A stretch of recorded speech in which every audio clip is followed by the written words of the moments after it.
my flash drive. Is my flash drive still here? Because I left Might it here. still be here. Yeah, I hope it is. Yep. And there we are on your YouTube. Yep, and we're live now on my YouTube. So this is Crazy Peas. I am TPAW. I'm Carnage. And yeah, so officially on both platforms now. We are live. We are live, and so the episode is we just have different backgrounds. Yep, different backgrounds. Which will be the fun part. Yep, different strokes for different folks. Hey, you know, white people, black people, all colored people, everybody likes something different. Yeah. I'm the DBZ nerd, you're more the everything else nerd. Yep, essentially what it is. I'm more the anime guy. Dragon Ball Z, Naruto Shippuden, more than Naruto. I didn't really like Naruto. Bleach, Inuyasha, Yu Yu Hakusho when it originally came out in the 90s. Yep. When nobody knew what the hell it was. Well, no, most of the stuff I always watched as a kid, nobody ever listened to. Which was always the funny part for me, because nobody listened to it, so nobody knew what the heck was going on. We're in episode 15, guys. Episode 15. Oh, yeah, and if there's any hiccups on either platform, tell us so that way we know. And I also am recording this episode regularly, so yeah, right. So if things get a little weird with the broadcast live stream, I will go ahead and repost it anyway, recorded. YouTube channel. Yep. So this is Crazy Peas. We're going to talk about Snyder Cut, hence why the background is Snyder Cut, and we're going to talk about, and I'm going to also read from Crimson Knightfall, the book that I wrote. In the process of writing book 2 right now, and it's just been hard with kids and wife and life and life in general. Everyone knows that struggle. Hard? Yep. Nothing ever easy is worth it. Like if it's hard, usually it's because it's worth it. Being married to your sister, I know that firsthand. Dude, that's just being married in general. I mean, heck, Nephi's learning that one. Oh yeah, kid. He's seeing the hard struggles that me and you always talk about. Dude, today I don't see why it would be hard. Before I left, now that he's married and has a kid, he sees that firsthand. I was playing earlier tonight. I was playing Minecraft with Nephi and the other P that shows up every once in a while. He was supposed to be on this thing with us, but well. Well, that's like, maybe he can cut me out. Maybe I'll message him while you go off on a tangent, and I'll ask him if he wants to join in with Zoom. But like, which I can. We can figure it out. Yeah. But like, basically, I was sitting there and I was over there and fucking he's getting ready to feed his kid, and Cam, being the depressive expressive she usually always is because she's dealing with post traumatic really bad. With the whole pregnancy. A lot of women deal with that. I mean, hell, Teresa dealt with that. And I'm like, well, that's why when you're in the hospital and you have the kid and the woman's being given all the courses and stuff on being a mom, like basically learning how to mommy and stuff, one of them is dealing with post-traumatic stress and post-trauma with the whole, postpartum. Oh, man. And basically, Cam... Shut up, Judy. Basically... I hear her downstairs. Is she watching us? Yeah. She's doing a wine down there. But like I was sitting there and over there and she posts on fucking Facebook, and I only noticed because I went on Facebook for 5 seconds to check to see if anything anybody was trying to talk to me or whatever. Because usually when I don't go on there, like Johnny Boy will be like trying to message me and stuff, and I'll be like, sorry dude, I'm streaming. And like basically she like posts on Facebook and be like maybe I'll do a video game ban.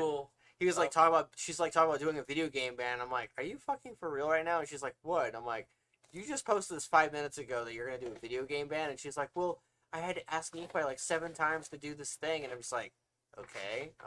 He's going to ask you 7 times to do something. That's just the way Nephi works. He kind of does shit ass backwards. I mean, that's my brother. Yeah, he always does that. Yeah, but posts that were live streaming on your and mine on Messenger, on our group. Yeah. Let them decide which one they're going to go to. I'm going to go on... You want me to do that on the Cinema Cobb? Oh, yeah. Put both of our links. Alright. Your YouTube and my Twitch. Alright, let's see here. I don't know. Well, I also need to open up the live so that, like, so that I can see if anybody's actually talking to me in the live chat. No, you're good. But I'm going to go share chats, Messenger.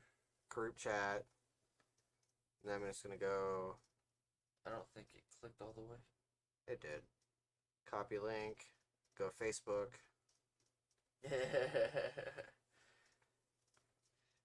Yeah, I mean, I could just, because I know my link from my Twitch, I could just put that. I just have to find the chat for it. It fucking posted the wrong fucking picture. Oh wait, that's right. Because I didn't change the. God damn it! I didn't change the photo of it. I'm gonna have to change that. What photo? The photo, the snapshot. It posted the wrong way. It posted this thing for the Snyder cut that we did. Screw it. Oh well.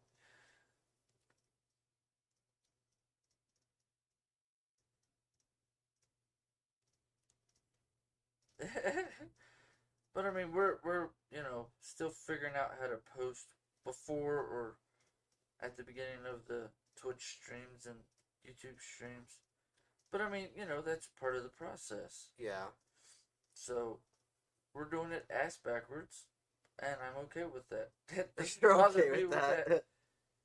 Dude, if somebody's gonna hang out and watch me and you just goof off and we're doing shit ass backwards, hey, we have a better way to do it. Okay, put it in chat. Okay, now I go into the live. Or put it in, Or I can see it. It live just chat. Is what it is. Alright, I posted mine in the chat. Okay. Alright, now, so as far as this goes, like, how has your week been overall? Actually, it's been a pretty fucking good week. That's very good. Honestly.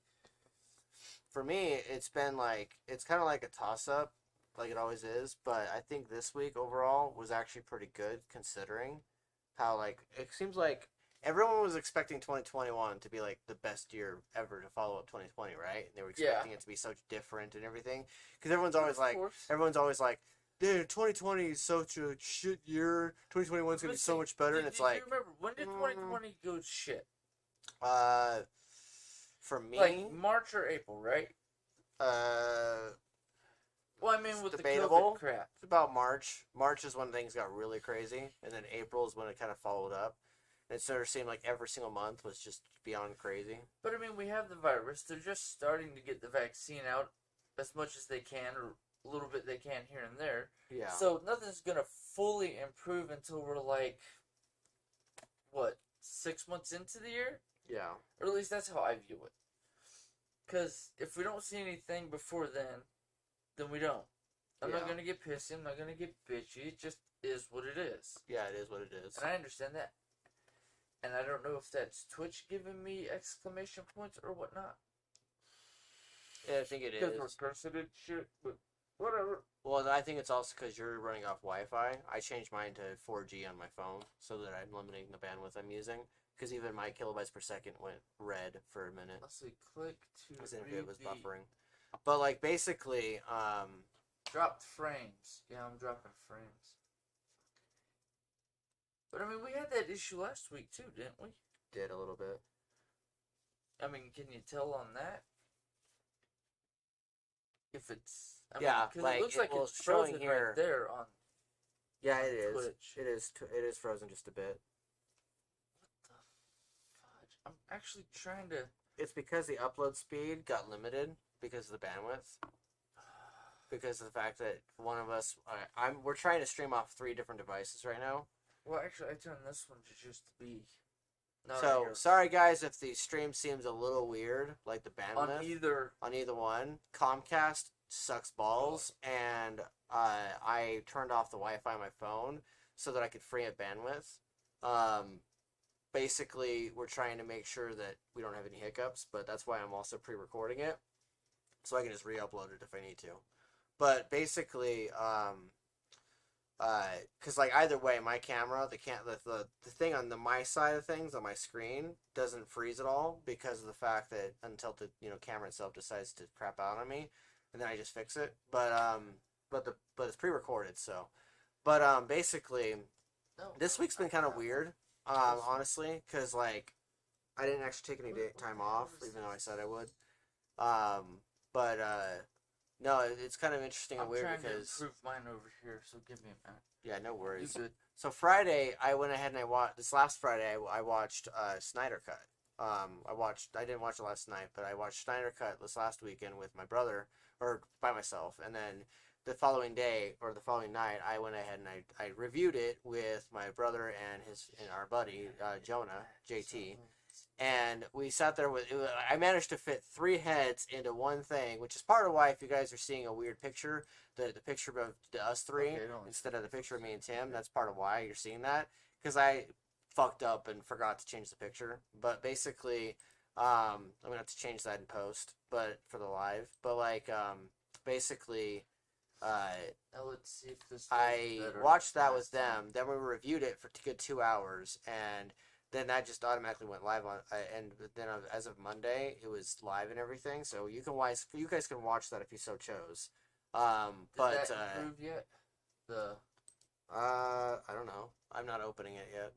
But basically, I watched that with them, and Andrew was getting a little weird because like I was telling him I was going to review it with Tim, and he's like, "Well, don't you just review it with Tim then?" And I'm like, "Cause I want to review it with both of you." So I reviewed it with them, and so you guys are going to get some thoughts on us. The reason why I'm going to do it with both is because I like to hear alternative perspectives, and hearing it from Tim is going to be different from hearing it from them. And and then I get to inject a bit more thoughts on whatever comes up to my mind, because we're a bit more freeform. But I do want to talk about Cyborg more. I do want to talk about Darkseid. I do want to talk about quite a few of the other characters. But there was also some stuff that I was watching from reviews from other people, because I watched some reviews from like Stuckman and Jeremy Johns and a few other people, and it kind of made me think of some other things to say. But basically, as far as that goes, aside from that, I'm currently in the process of working my way through getting to writing more of the second book and everything, so that I can actually publish that this year, and that way I can also work on getting to book 3, because I want to have books 2 and books 3 released by the end of this year, if not have book 3 released the beginning of next year, is what it is, because I can now just have one book released. And when you're an indie author in the publication industry, which is part of what the description says, I'm going to go into like my creative process behind writing it, because that's one of the most fun parts of releasing a book is being able to talk about it. And I didn't do like this whole thing where I did like live videos on Facebook or whatnot, like right after the release. From October to December, I just sort of released it in the internet, and then told people about it all over my different circles, social media and then just waited for people to buy it. And that way I could talk to them about it, because I wanted to be able to talk to people about it rather than talking at them. Like, instead of just book-splaining them, I wanted to be able to talk with them and have a conversation. But so far, people haven't really talked to me much about if they've read it or not. So it's a little harder to do that. And I learned from rough experiences and from listening to authors on AuthorTube, as well as talking to a couple authors in another server that I found recently on Discord, that you sort of just have to talk about it anyway, and you sort of just have to make videos on it anyway, because nobody's gonna sit there and be like, dude, I read your book and blah blah blah and let's talk about it. Like, you have to actually just talk about it in general anyway. So going forward, I'm gonna start doing that more, and going forward, I'm gonna start amping up for the second book's release, like, which means that you're gonna start hearing more about second book, where I'm going with it. You're gonna start hearing more about like where I started with the first book and what leads into the second book, and you're gonna start hearing more about like my process and how I do things and how I do what you're notes. Doing to do it. And also improvement as well. Like, the process is gonna change just a bit, because hopefully every single book you're learning something about your process and learning something new about it and trying something different. Because if you just do the same thing every time, you ain't gonna learn shit. Like, if you will learn something, but it won't be nearly as awesome, as glorious as the first time. But most definitely. Figure I'd talk about that a little bit while Tim's doing whatever he's doing with this thing.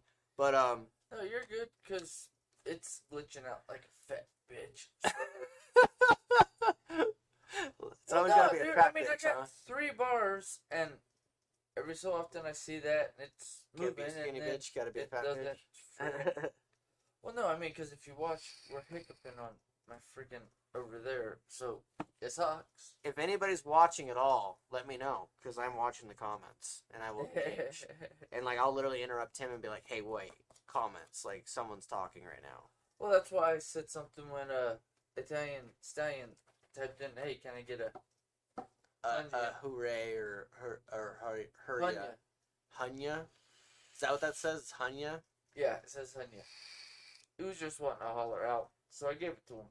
That's what a Hunya is, a holler? I was like, "Hey, can I get a holla?" Oh, okay. But with it being Italian, say these I days. completely understood. It's still English, so it is what it is. Yeah. I mean, that'd be like if I had a way to up my signal here, I would. But I don't. So, it is what it is. We just work it out. We figure it out. Because I'm glitching out partially over here. So, my thing is it just going to be easier to keep doing it on my phone like we were doing it? Because that's what it currently looks like. What, somebody typing? Or are you just adding stuff? No, I'm telling Will about the stream. Ignore the picture. Yeah. I'm saying ignore the fucking picture, because I went in and I did all the other stuff. I basically just customized the thing I already typed, because I didn't want to have to type out a whole new thing. So yeah, I just, you edited it. So I just edited it and tweaked it, and then fucking forgot to change the picture. Because it happens. I know that because. Well, I usually what I do is do like a quick print screen, and then I Photoshop it to where it's just our faces and stuff, and then I put that in there. But whatever. It's all good, dude. It happens. I'm always trying to amplify and better our production. Well, you're trying to improve, and I'm trying to improve. But I mean, if the stream's not gonna cooperate with me, it's just gonna keep dropping frames and hiccuping. Yeah. We just might go back to doing it on my phone over there, and then I'll record it over here for, YouTube once we figure out the green screen. But that's with the whole, if you can donate, donate. If you can't, no big. Just sit here, shoot the shit. That's why you post a donate button or a donate thing in the. Well, I know there's an auto way to do it through Twitch, and I know there's a way to do it through YouTube too. Yeah. How? After that, I don't know. I know it'll pop up here. I don't know how to customize it yet. Like I said, still learning. So it is what it is. Yeah, so that's gonna be the podcast this week. Is gonna be Snyder Cut. Talk about some random stuff. Mostly Snyder Cut. Talking about the book or me reading the book. I'm gonna read a chapter from the book for you guys, and just kind of carrying on from there. Yeah. We're gonna talk about some stuff to do with like other shows and stuff. But for the most part, this week's gonna be kind of like one of those smaller scale ones. Because normally Tim just goes off tangents. We also started at like once or almost once. Yeah, almost one. So if anybody's watching, let me know in the comments, because I will talk to you. And tell us so that way we know you're here. Yeah. So if you're watching, because I sent you a link, or if someone else is watching, let me know. Yeah, we sent links. I'll be right back. All right. But yeah, so as far as this goes, because Tim's gonna go do, I guess he's gonna do something. Answer the call of nature. Yeah, he's gonna answer the call of nature, so he's gotta pee. Basically, so for the next year, I'm going to be focusing a lot more on doing movie reviews, like I was promising at the beginning of this year, because, back in January, I fired up this whole YouTube channel, and then I had to change the name of it, because I just didn't want to have it be known as Thomas Paxton. I wanted it to be TPAW's Playground, because I'm trying to go under the TPAW moniker, because that's my pen name. I might write some erotica, under a different pen name. But TPAW's my more dignified pen name for because like in the Shadowfing saga, like the Shadowfing world, I'm gonna be writing about the hero's journey, the heroine's journey. I mean, the Snyder Cut itself, like the background you're seeing right now, is the hero's journey. Like it really is, because it's Cyborg and Flash and Superman and Aquaman, like all these characters are going through their giant journey together, and like respectively they have separate journeys they're going through. We'll go into that, but like basically it's it's a more in-depth world exploration than what the Justice League was. And I'm not trying to lift one over the other or anything like that by any stretch of the imagination, because there's stuff to be valued with the Justice League, but then there's other stuff to be valued with Joss Whedon's cut, which was great overall. For the most part, if you're like, witty one-liners and if you like, more comedic campiness towards your stories. But if you like the more gritty, noiristic, more gritty type of content for your storytelling, then Snyder Cut's where it's at. Because Snyder Cut, basically what it did was it gave Cyborg an actual story. It gave him an actual character, and it made it to where he was more of a person and less of just a walking, talking machine or half machine. And then Wonder Woman was not, because they didn't have, that scene in the original Justice League, if you've seen it, there's the scene where Aquaman sits on the lasso of truth, and he just goes into this random tangent about how awesome and beautiful Diana is, and goes into how much of a hornswoggle he is, and it's a weird word, hornswoggle, but went into that being because he was the I'm AC blah blah blah, I'm a bro man, and so Snyder took that scene out actually and had it to where there was actually entirely different dialogue that AC has, and in the new Snyder Cut, Aquaman cares more about people and is less of just a bro man or a broman. Bromance. And bromance. No, not even bromance. There was not even a bromance or anything. Like in the he original. was romancing on himself, homie. Yeah. Kind of like the massive, love for himself type thing in the original Justice League. He's kind of like an unlikable character in the original. But then there's in the Snyder Cut, there's a part where, hello, Will, you're there. Woo! What's up, dude? It says Thomas for president. I don't know if I'd ever want to run for president, my man. No. First we get me in as governor, him lieutenant governor, then I go as president, him vice president, then we throw him in as president. Yeah, maybe vice president's more my shit. First. Because then I could, still be a writer and still do this thing and then just be like, Tim, you're fucking up here and here and here. I'm going to use the lasso of truth on you. No, I tell you, alright, well then that's where you fix it while I'm busy pissing off everybody else. Will, it is what in the actual serious fuck. Yeah, what in the actual F is like an abbreviated form of what in the actual fuck. That I'm gonna trademark that and copyright it. You're going to attempt to catchphrase that, copyright it to your own damn self. Yeah. Well, what's funny is I remember I told you that because what I did. We were talking about that is on the drive. In the book actually. There's a couple characters that say what in the actual fuck, and it's my way of being like, I now have that phrase, and so it's mine. You can use it. Just but in the second book, I'm gonna have more characters say that. It says, "Hey, Silent Bob and Thomas. Hey, Silent Bob, get a haircut." Tim won't get a haircut, my bro. Never. Yeah, he won't cut his hair. He likes being known as Tim Jesus. Tim Jesus. But basically, there's a scene in Justice League, this new one, where Cyborg is going through his own trauma because in the story, a character that's very important to him dies. And he's sitting there working with the ship, and he's just in the other room. And Flash is like, "Are we gonna check on him?" And then Aquaman's like, "No, don't." And he's like, "Why not? He's right there. We need to talk to him." And Aquaman's like, "Don't, dude. Trust me. Just don't." And he's like, "I thought you didn't care." And he's like, "I never said that." Whereas in the original story, he says, "I don't care." But in this story, in this version of it, he says, "I never said that." He's clarifying, "I never said I don't care. I may come off like I don't care. I may come off like a bro man, but I'm not. There's a lot more depth to me than that." And so that's one of the things I'm getting at here with Justice League versus the Snyder Cut. Is the Snyder Cut gave everyone more depth. It seriously gave everyone more depth. Well, with the Snyder Cut also, too, I believe that it was this is the full story since we had to cut it and take out a buttload. Screw that. And HBO's like, "No, we want to know the actual movie since you keep bitching that nobody's seen the full movie, everybody's backstory. Here's a chunk of change. We'll put it on our streaming platform. Give it to us." Okay. Yeah. Here's the real fucking movie. And I really hope HBO Max just keeps it going with this whole thing. The one guy Warner that you listen to. Warner Media said that they won't because of the fact that they said they're done with the Snyder Cut. Or done with Snyderverse, but I feel like HBO Max will be able to convince them to what's his name? Story. Silent Bob was Kevin Smith and Mark. They were talking about HBO Max doing more stories. Well, no, but they also said they said they should just every couple years throw them some money. Okay, and do another movie or do an animated. Yeah. You pick which one to do. Yes, Will. We are definitely going to hang out tomorrow. We're going to definitely talk.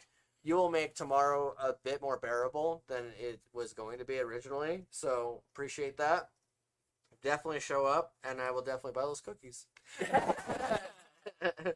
But yeah. So as far as this goes, like, what was your favorite part of the Snyder Cut? I had a whole bunch of parts, but I'm sure. Like, it's 4 hours of gloriousness. My favorite, the part that stuck out to me the best was Cyborg being like, "We're gonna do this," and who was it? No, I don't think we should do this. Why not? I can hack into it. We'll just bring them back to life. Oh, you mean the part where they're arguing over bringing Superman back? And yeah. Cyborg's like, I can hack into the mainframe, and I can hack into everything. Yeah, and Diana was saying, I'm not sure we should do this because if we do it, it might cause more trouble than it's worth. Yeah, she was talking about that because what they were doing is it was that scene, like, it was in the original, activating the box. Yeah, She's like, we shouldn't activate it was the that box. little scene where they were discussing what they were going to do, and that was another line that was in the Justice League, but I wish was in this one, was when Flash goes, Pet Cemetery! But basically, that was a scene where they're all standing in a circle, and they were discussing. It's a normal hero scene that, of course, Rocket Raccoon famously made fun of in Guardians of the Galaxy, where he's like, "Look at us, bunch of jackasses standing in a circle." But basically, in the story scene, Wonder Woman is talking about how if you bring back someone, they're going to be different than what they were originally, and which I like that. But she was also saying we shouldn't do it because it will activate the box. Well, she was afraid that if it activated the box, it would kind of give control to the box over Superman and bring Darkseid, and so she felt like it was going to rush the appearance of Darkseid, which she was half right. Superman, because he's the only one who's strong enough to kick Darkseid's ass. Yeah, and one of the things they talked about was that the Motherbox, basically what it does is it reverses damages or reverses things, or has the power to reverse dust back into objects or objects into dust, and it has the power to give life as well as take life away, and which basically reform matter, because all it does is just reformat and restructure matter. Reformat Superman because he didn't know who the hell he was. Yeah, I like that. I like the explanation. He grabbed Lois because she wasn't the one like trying to attack him or anything. No, I'm just here. Yeah. And she was being a badass about it, and no, I know who you are. And the whole thing with, because she knew who he was and she didn't show fear like everybody else, he grabbed her, and then he started to remember, and then she started telling him stuff. And that's the part I liked, where it actually showed him fully remembering because of his mom and Lois. Yeah. I liked that part. That part was awesome to me. But I also liked the part where they were showing the actual planet for Darkseid. Some of the stuff they showed on the planet. Yeah, go ahead. Him talking to the other guy who was talking to his son. Yeah. The one who's not supposed to be his son, that came from the New Gods planet in the animated and comic book series that they showed, which they don't show in that movie. Which I'm like, okay, you didn't, because that'd have been another hour. Yeah, it would have been. Yeah, with all the but stuff I think they had that alone, hour. Well, no, that alone, them going over Darkseid's background and how he came into existence, that should be a movie on its own, showing the New Gods and him, and the diversity on how they conflict and whatnot, and how they came to realization, and them switching kids. Yeah, I think that would be the next movie they should do in the DC universe, as in explaining some of the background on that. That, I think, would be the next step that they need to do. So you think Justice League 2 could be... No, your straw's green. Put it back up to your mouth. It shows the background. You are now T on your chin. But, like, yeah, so what's funny about that is that I was talking to JT and Andrew this last time about where they could go with the second movie, and we talked about how they could go with showing the nightmare world more, but they can also go into the new gods, showing the new gods with Darkseid and show more of like Darkseid with his people, because that was something they didn't show in this movie. They didn't show him actually like really truly interacting with people, or show like heads on pikes, or like really a reason to really fear him aside from the fact that he's Darkseid. But they did show the one part at the very end where he just steps on Steppenwolf's head. But like, but no offense, Steppenwolf kind of asked for that. Yeah, he did. Now I actually feel bad for Steppenwolf a little bit, which is funny because in the original he's just a video game character, but in this one he was actually they made him more human, like almost like as much. But he is kind of. He's the humanitarian point to Darkseid because he's not really Darkseid's son. Yeah. But on that note, if they'd went, where Darkseid didn't kill him, he just threw him into the what is it, the little prison they have there. Yeah. Then that would have shown it a little bit better, in my opinion. Yeah. That has shown him because they didn't show him because they showed him killing him. Yeah. That kind of, in my mind, kind of takes away and disregards the whole New God peace treaty they had. Yeah. Because if him killing him, Darkseid killing him, showed that in this adaptation of the universe, the peace treaty between the two, basically New God worlds, one Darkseid, aka Hell, and the other one's supposed to be in heaven for the new gods, showing that that's not part of this universe. So if they did that, I think they'd have to do a different type of universe adaptation for that one. That'd be a whole nother series, and they'd have to change Darkseid in some way slightly, so that way they could use that for a series of movies, or like an actual like bullshit series. Yeah. Like Disney does and like HBO does with their series, because I'm in season 3 or 4 of Game of Thrones, because I didn't get past season 2 when it was actually being broadcast. When it was broadcasting and it was actually premiering and stuff. Everybody's like, the last season's shit. Okay, then I'll watch up to the last season because everybody agrees it's shit, so why should I watch it? You should watch the last season anyway, just to see it. That was my thought. Opinion. But I mean, I only signed up for 1 month, so I'm trying to like pack it all in as much as possible. You're going to try to watch 80 hours of programming within the space of a month.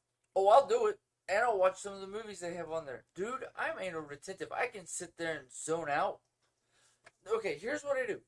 I'm watching Game of Thrones while doing my cardio at the gym. And since walking's harder for me to do with my cardio, because the way my disability messes with my balance and whatnot, I actually figured out if I just sit there and put it on the little thing they have where you can set your phone or whatever stuff you have with you, I can literally set my phone there and watch an episode or two and not even realize it while doing my cardio, and I've basically burnt half an hour to an hour on cardio, and I did more than the 10K I'm trying to do. Yeah.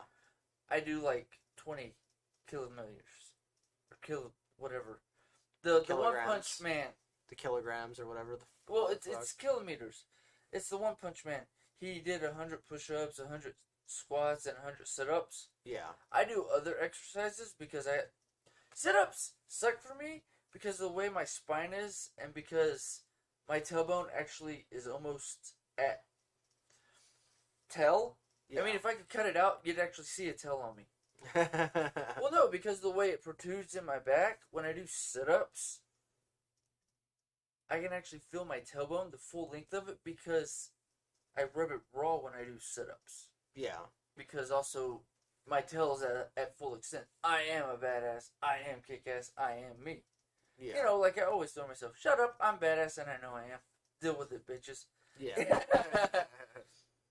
But because I throw myself out to the world like I know I'm badass, you just need to vote me as your leader or whatever. And because of that, I am the way I am. But also because of that, I hurt my tailbone doing sit-ups, so I have to do other exercises. Yeah. To do the equivalent of that. And because I know that, I have to work around it. Yeah. Yeah, but next month, when I buy my next plan for, because I'm on Straight Talk, so if y'all want to donate to help with that, or donate with the green screen, so that way the Twitch stream is a little bit better with the green screen like this one is, because the camera's a little bit better because it's the built-in one into the laptop, so it's newer than this one, so the picture's just a hair better. I mean, it's almost the exact same, but on this one, because of the lighting, had to be turned up to see us better. On mine, we didn't need to because all the lights that are ceiling lights was enough brightness that it's perfect. Yeah. So that's kind of where we're gonna go, and if this, because of how I've got 12 now notifications where it's glitching out and slowing down on the Twitch through your Wi-Fi, because Xfinity sucks, and we don't have in the Layton or Clearfield area the what's the internet service? It's done through fiber optics. Fios. Yes. Oh, and there's another one too. But I mean, if I had that type of Wi-Fi, I mean, because right now I'm streaming through, I'm hotspotting through my phone. I'm hoping I don't burn through all of it because I only get, what was it, 26 gigs? Yeah, 26 gigs thereabouts. For hotspot, and I know if I pay 15 gigs is how much the hotspot is normally with Verizon. Well, no. My max out use time is 26 gigs. Okay.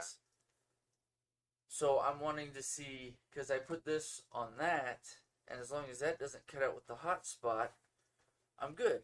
But I know if I, instead of paying the 55 for what I've been paying, I automatically get 26 gigs of data usage for my hotspot.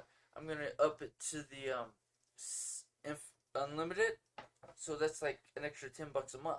Yeah. And I figured if I did that, then I can do it on this, because this is doing a little bit better than your Wi-Fi is. I mean, I'm still having a few hiccups here and there, but I'm at 3 bars. Yeah. With LTE, which means it's doing better than it was last week, because it just completely said, hell no. Remember that? Yeah. On your Wi-Fi? And because it was having the same hiccups, that's why I decided to turn my hotspot on. So, next month, probably in like 4 or 5 episodes, we'll have a better stream on my Twitch. So, from the beginning of Snyder Cut, not taking anything away from your talk of the surface or whatever. No, you're good. Beginning of Snyder Cut, the very opening frames of that movie was literally the slow-mo zoom out of the spike that went through Superman's chest. What did you think of that? Screaming and turning on the mother boxes? Turning on the mother boxes. Well, at least 2 of them. What did you think of that whole opening scene where it's like showing it from different perspectives? Like it shows Lex in the water with the one mother box, and then it shows Batman, and then it shows Wonder Woman and all those other characters.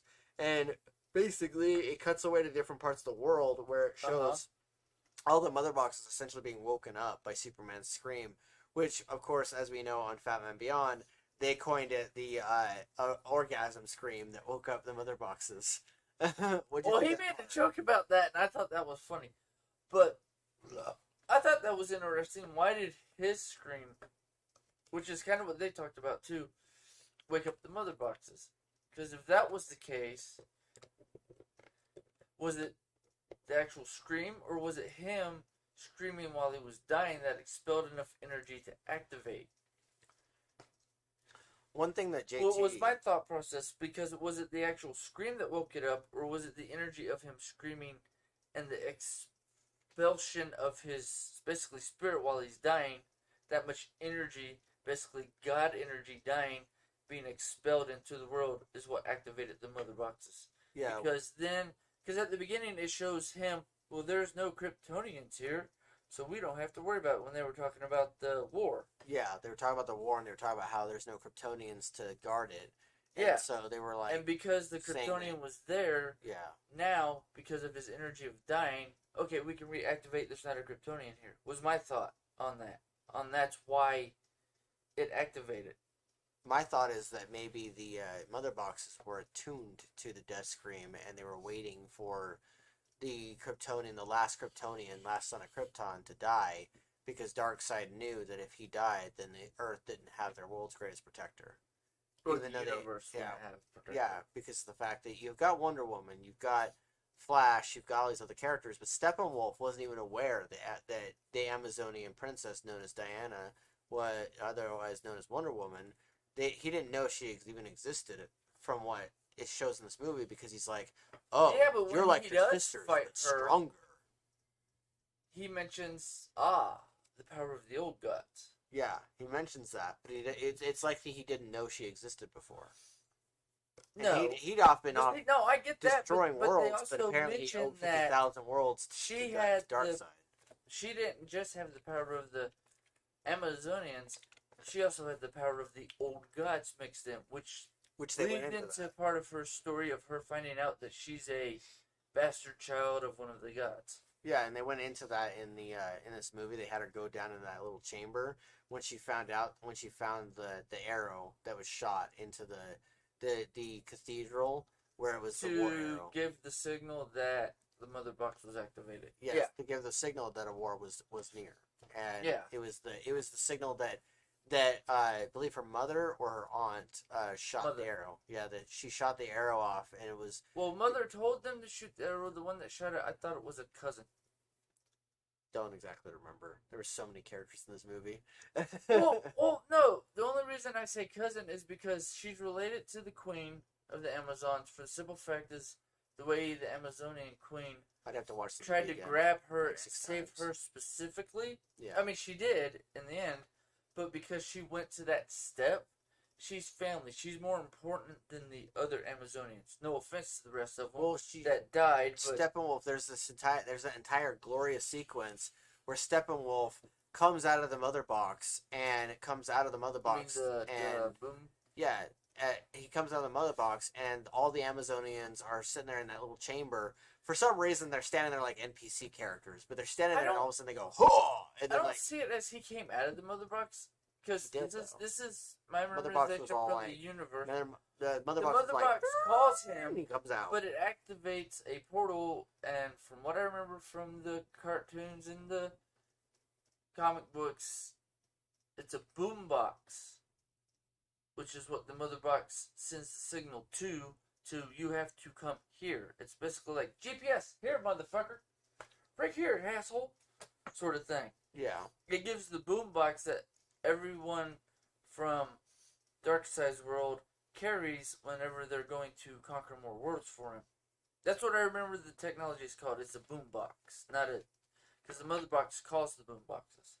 Well, it makes sense if it opens a portal, if he just came from Darkseid's world, and because they technically was the original. That was the first. Because at the end of the story, they did show the portal open to Darkseid's world, and they showed Darkseid and his minions there. So that would make sense that he came through a portal. So that's why the boombox opens the portals, but the three Motherboxes together creates enough energy so that way the boombox can just attach to that energy, but because they're sinking and creating enough, because when they sink, it creates enough energy to open the portal between the worlds at that distance. Because without it, the boombox, you can only move so far.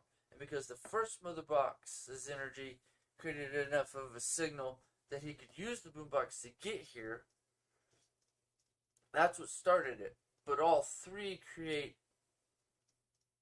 they sync together to basically being the Motherboxes. Mm-hmm. They create, in my head canon, it creates the Father Box, essentially, because they merge, and because basically you're going from, going up the scale, mother, father, because usually the masculine is one up from the female, is usually how it's portrayed, because we live in a monarchy.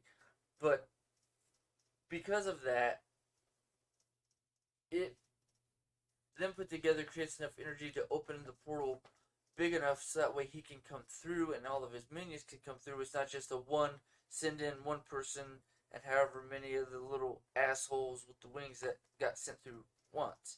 Instead of a small, the pre-send in. Parademons. Yeah, well, what's the word? I'm trying to think. You send in the first set of people to test out, to see if they have hard enough power, so that way they can send a signal back to bring in the whole army. Yeah. All three of them open up a portal that can be left open so the whole army can come in. Yeah. And I like the part where they actually showed him the first time he came, and then them talking about it. Steppenwolf talking about, yes, well, this is where you lost the code for the anti-life code. Yeah. You accidentally left it here on Earth. We found it. Anti-life equation. Yeah. Because they showed that at the beginning. That's the light-up part that happens on the ground. Yeah. To do some additional research in the anti-life equation, and that's got to be some very interesting lore that they brought into the story. That is a multi-universal... It gets deep into it. I did research, but I mean, it was years ago, so I don't remember half of it. Yeah, I remember that someone in the comics, I don't remember the exact names of the characters, because I was reading an article on it on Wikipedia. In fact, it was a DCpedia, but like basically it was this guy who had part of the code, and he was able to use the code to go back in time as well as do some other stuff with it. And Darkseid got a hold of the code, or tried to get a hold of the code through him, and one of the other characters used the code to try to bring someone.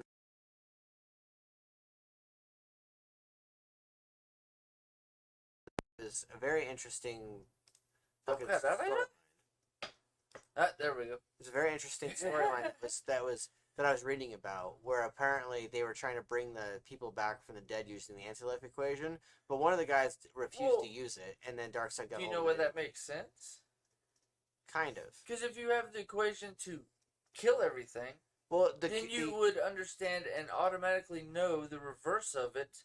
The equation, which would be the life equation to bring anybody back from. Knowing more about the anti-life equation, even though they just name dropped it a couple times, they didn't really explain what it does.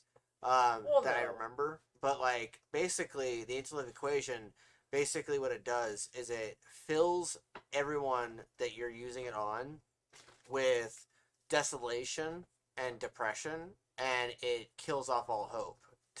And so it allows them to take control of their mind, which makes sense as to why the nightmare sequence shows Lois's body being burned, and it shows Superman going dark, like full evil. And he's like crying and shit, and it shows Darkseid killing off Aquaman and starting to like kill everybody. Superman's shoulder, like, no, yes, she's dead, but this is how we're gonna fix it. You're gonna take out everybody else. You are god of this world now. Yeah, like he does that whole thing. He uses flashes of that world in this nightmare. Loss of love to basically turn him to the dark side. Kind of like Anakin. Yeah. Oh, no. They just don't want you to know about the dark side and what the true potential and what you can do with it is. If you join my side, the dark side, me and you will figure out how to keep her alive forever. But because he didn't know what the fuck he was doing to begin with, how are you going to figure out how to keep her alive when you don't even know how to do it anyways? Because you killed your master before he could show you or even give you an inkling of how to do it. Because he told you that he wasn't going to show you. So that's basically, I'm not going to tell you how to bring people back from the dead or keep them alive with the Force. You got to figure it out, asshole, just like I had to. Yeah, can we talk about Cyborg real quick? Go for it. What'd you think about Cyborg's character in this movie? In what way? Well, he didn't say the word booyah, but he did have a more fleshed out story arc. And his father spent a lot of the movie using his science and using like the tape recording and using like all these other different ways of showing him that he could literally hack into multiple mainframes and literally like control the world. He is the king of the ones and zeros. Yes, and I remember that phrase. And they like showed him like basically taking and he was able to go to an ATM and help a single mother get a lot of money out of the machine, and it flashed back to his struggle with his own mother on the fact that she was always struggling because dad was always at the lab, and so because he lost his mother and she died in the accident, he blamed was trying to help. he blames his father for the loss, but at the same time he was helping the mother with the ATM machine and the kid. Yeah. And it was basically him trying to be like, hey, I'm helping this mother, but it's essentially indirectly helping. It's like helping my mom is essentially what he was doing. And there was like so many moments in this movie where you could really feel his pain, and you could really see him going through this desolation himself, because he was a star quarterback, and what happens is I think his burned dad out my wife. Nope. his Okay. dad isn't able to go to the game, and so he notices it. Like, he's celebrating with the rest of his team once they win the championship, but then he notices his dad isn't even there at the game, and so it like just kills off all enthusiasm. But his mom's there, and then when she's in the car with him, she's like trying to celebrate the game and everything. Was this one yours? And he can't. Which one was? Oh, there it is. Shadowfang is. But like, she's trying to celebrate the game, and he can't celebrate the game. Like, he's super depressed because of the fact that his dad wasn't there. And then the fucking car gets hit, and then the next thing you see is him being stuck in the lab, like with half his body missing, and his dad's pleading with the doctor to save his life. And so eventually he just uses technology from the Motherbox to keep his son alive, essentially, is what it is. And like, it's such a tragic story that Cyborg goes through, and we really see like through this prism and through this like filter of the Snyder Cut, Cyborg no longer is just this walking talking machine who's just depresso espresso and edgy as fuck or whatever. Like, he's got like a pain to his story, and you could tell that like later on, after he grows more as a character, he would start becoming quippy and he'd start using humor and stuff, but he has to learn how to deal with these changes and has to deal with this trauma before he gets there. And part of it is the whole story arc with the father. And the father, dude, his dad literally goes out of his way to help Cyborg be a hero. Like, that's one of the things I love most about his character with his story, was that he's sitting there telling his father off, and he's angry at him, and he's resentful, and his dad's just at every turn just being like, you'll see what I'm talking about, kid. You'll see what I did for you, and you'll see this thing, and I fully believe in you, and you're so meant for so much more, and all these other things. And it's just this loving, like, unconditional love towards his kid, and he goes out of his way to help him. And like, there was a couple of moments in the movie where the Justice League is needing his dad to help them, and his dad doesn't even like blink. He's like, okay, let's do this, and he just jumps and he helps him, and then he like nods at his kid, and he's just like nods at his kid, and he's just like, go do the thing, like, you do what you're meant to do. And like, I'm just like watching this, and I'm like, this is so heartwarming. Like, oh my god, like, this is one of the best parts of the movie, is Cyborg's story.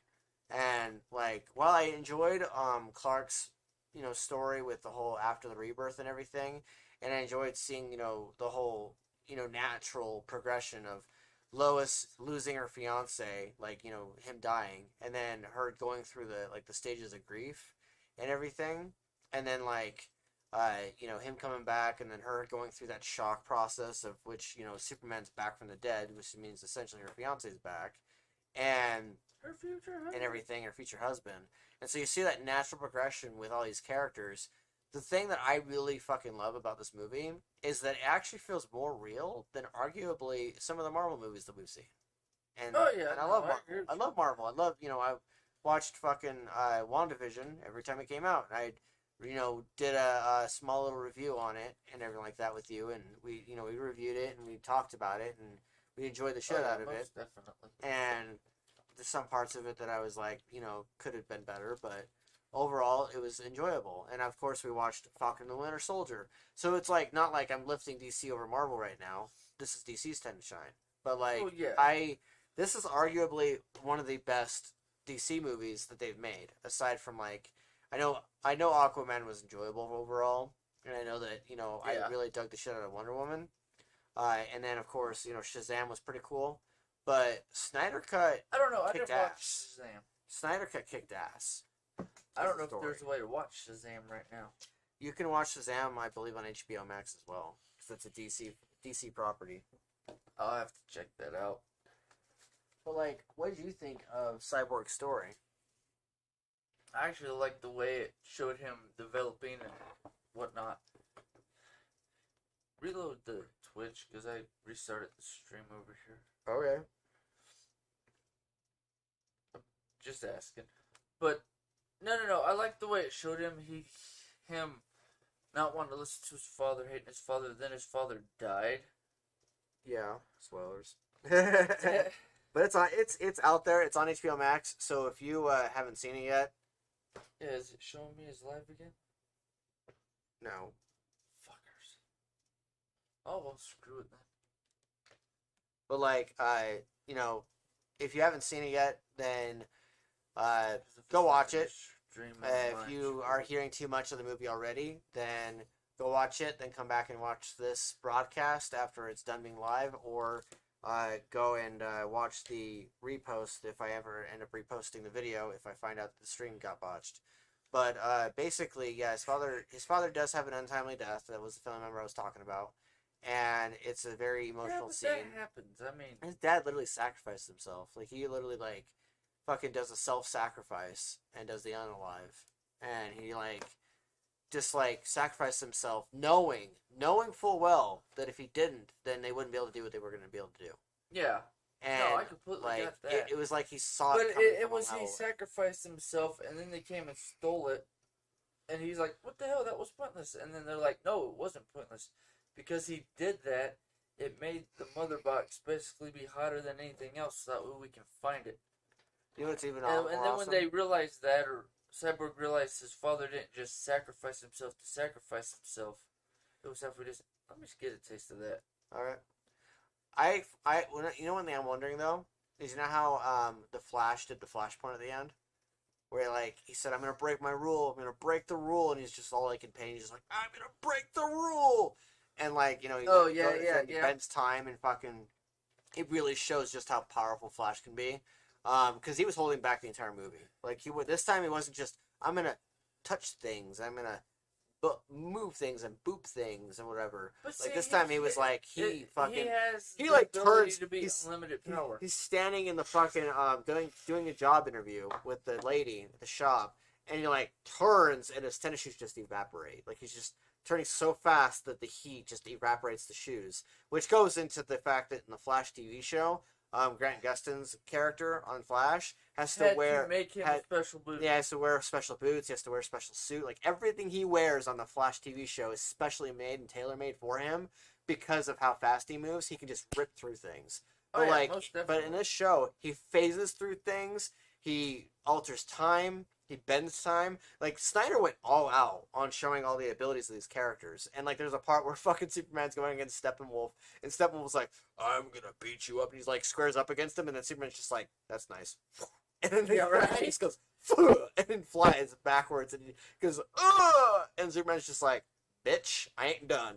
And they flies after him and just grabs him and then punches him. Then they like do like a ping pong where like Wonder Woman hits him, then Aquaman hits him, and then Superman finalizes the hit, and they go back and forth like 3 times, like in a trilogy, thing. Yeah. And then he mounts him and gets on top of him, and he's just like, boom, boom, boom, boom, like with his heat vision, he's just like, boom, he's just beating the shit out of him, and then like fucking Steppenwolf's fucking crown breaks, and he's just like, ugh. And I'm just like watching this, and I'm like, you know, Steppenwolf, you're lucky you didn't get evaporated because of how hard. Well, that also goes back to what I was saying last week about how Superman's true power. They show it in the Justice League Unlimited comic. Yeah. I mean, TV series, where at the end, Superman basically tells Darkseid that, "Bring it, motherfucker, because I gotta act like I can break anything, because everything's made out of fucking foam and paper, bitch. Yeah. You want me full power? I will kill you." And he basically does. Yeah, John Campea swore off this edition initially, by the way, because of the fact that Joss Whedon jobbed Superman in the original. Because he literally comes back to help. He comes back. The only purpose that he came back for was to beat Steppenwolf. And so he jobbed Superman. He didn't give him a purpose, didn't give him an emotional arc, didn't give him anything. And so they literally they put the one scene in there where he comes back and that Lois Lane is the key, but they jobbed the fuck out of Superman in the original, the Justice League the Joss Whedon cut.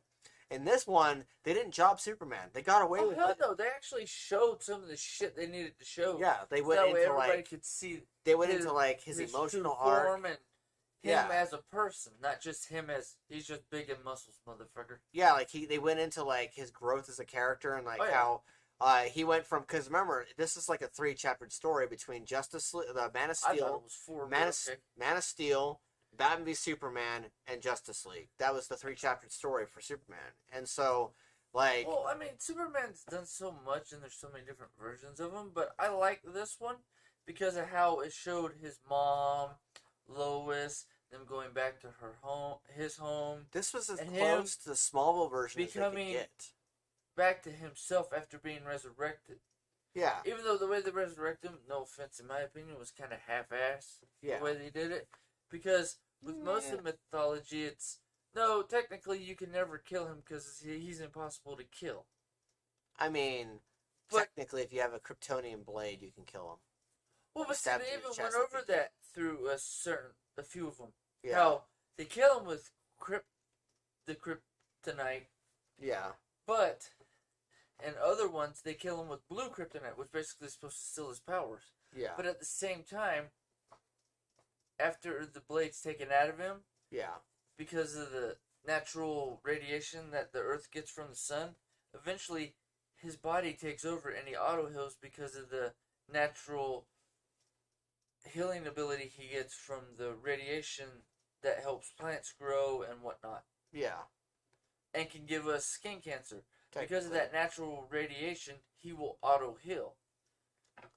But because they left him in the spaceship, he didn't get the UV rays and the other radiations to bring him back to life. Because if they would have buried him properly, or done something different than the way they did, and kept him away from receiving the radiation, he would have auto-healed and been back by the time they were trying to auto-heal him anyways, and they wouldn't have activated the Motherbox.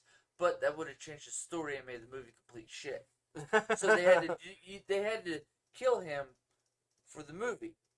Technically. So he's only dead because he needed to be for the movie. And that's where I call bullshit on that, because that irritates me as a fan. Yeah. So. But you know one of the parts I liked most about this movie? I was talking about how this was the closest to Smallville they could get. Well, no, I completely because of the way he acted, the way he was, in Smallville, they went over that because somebody killed him at the end of season. Right, but when they're in the spaceship, you remember how he goes in the spaceship and he's walking down that alleyway, and you see the different versions of the suits. Oh yeah, Jonathan Kent and Jor-El are both talking to him as father figures. And they're both talking to him, and he's walking down, and he's like looking at each one of the suits, and then he goes and he stops, and then when Jonathan Kent's like, do as you were meant to do from before, and lift off into the sky, and become the hero you're always meant to be, and he grabs the whole of the black suit, puts on the black suit, which, by the way, the black suit is meant to mean rebirth and healing. And so then he flies off into the sky, flies off into space, and he like stretches out his hands like he's like, oh, I'll stretch like this, and then like that, kind of like that. I know what you mean. And so he's all stretched, and then the sun's just beaming at him, and so like he just recharges. Well, do you know why that recharges him faster? Because the black brings in more light. Yeah, because black absorbs all light. I mean, so you go to a hot black car, or you wear black clothing, or you wear black of anything, it'll absorb more sun. Yeah, so you absorb more radiation. So when he goes up into the sky and he's wearing the black suit. That's why I like that they put in the black suit for that, because that's the scientific point of view for those science heads. Yes. Yeah, no, which I kind of am. Snyderverse is extremely scientific. Oh yeah, on a lot of shit. It's a lot less. But I like fantasy the one part that everybody was saying, no, you have to watch it because you actually see Wonder Woman hitting that guy into the wall, and then his brain's blowing. Yeah. Yeah, when that happened, I'm like, no, I completely see why they like that scene specifically. What's funny is I got told by certain people in my family, they were just like, the first hour was kind of painful, and then the second hour was okay, then the third hour got a little bit better, and I'm just like listening to them talk about how painful it is, and I'm like, it wasn't even close to painful. Like it was amazing. The bad part I had last Sunday watching it, because I left here so late last week, that it killed me. Yeah. I literally crashed out. I couldn't watch all the way. I'm like, okay, pause. Okay, I'll take a nap. Okay, wake up, try to watch it. Okay, I can't watch it right now. I'll just have to watch it later. I literally waited till later on in the night when I was in a spot where I didn't have to worry about it, and I finished watching Did you notice in the farm scene where he's sitting in the Kent farm and he's just like holding his hand like this? Uh-huh. You notice how the hand was glowing Oh, just yeah. a bit?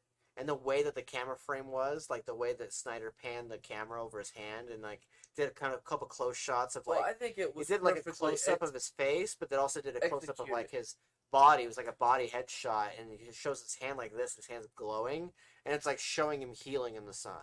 Oh, yeah. Like that was one thing I really fucking loved because it reminded me of Smallville. Like it reminded me of how Okay. when Tom Welling as Clark Kent is sitting there and he's standing outside and he's wearing his clothes, he's got that serious downcast look on his face. He's holding his hand like this, and you see it healing him, and I'm just like watch this and I'm like, oh shit, that's awesome.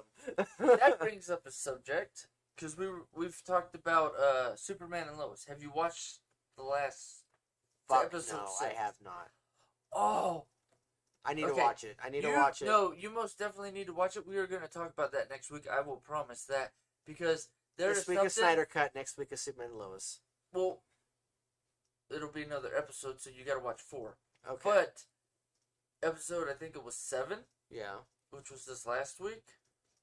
Oh my god, some of the shit they tapped into and whatnot. I was like, oh, fuck yeah, dude. You already know Superman. I'm loving. You already know I'm loving the with whole the alternate universe. Daddy Kent or Daddy Kent thing that they got going on with him, him having to be Jonathan Kent to Jonathan Kent and to and to Well, Jor-El some of the and shit Jordan. they show in this episode, just my brain went click click. Oh yes, most definitely, yes, this is Superman.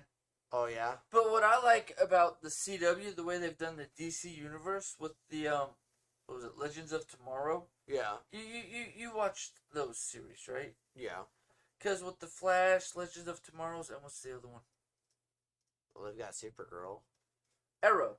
Oh, Arrow. And Supergirl. Yeah. When they did the last, all of them, Yeah. the guy who plays Adam talks about in his universe before the crisis happened and they merged all the worlds. I got a cousin that looks like you. Well, yeah, because he's the actor who played, what was it, The Return of Superman or whatever? Yeah.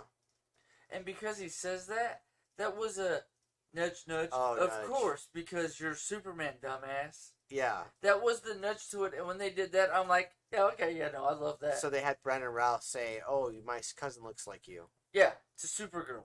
Okay, that makes sense. No, you're giving me that. You got the big one, bitch. I need some soda.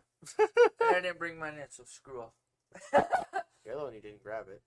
Hey, you know what? That is my drive home, keep me awake cafe. You have a big ass jug. Shut up. I do. I have a bigger dick. Just kidding.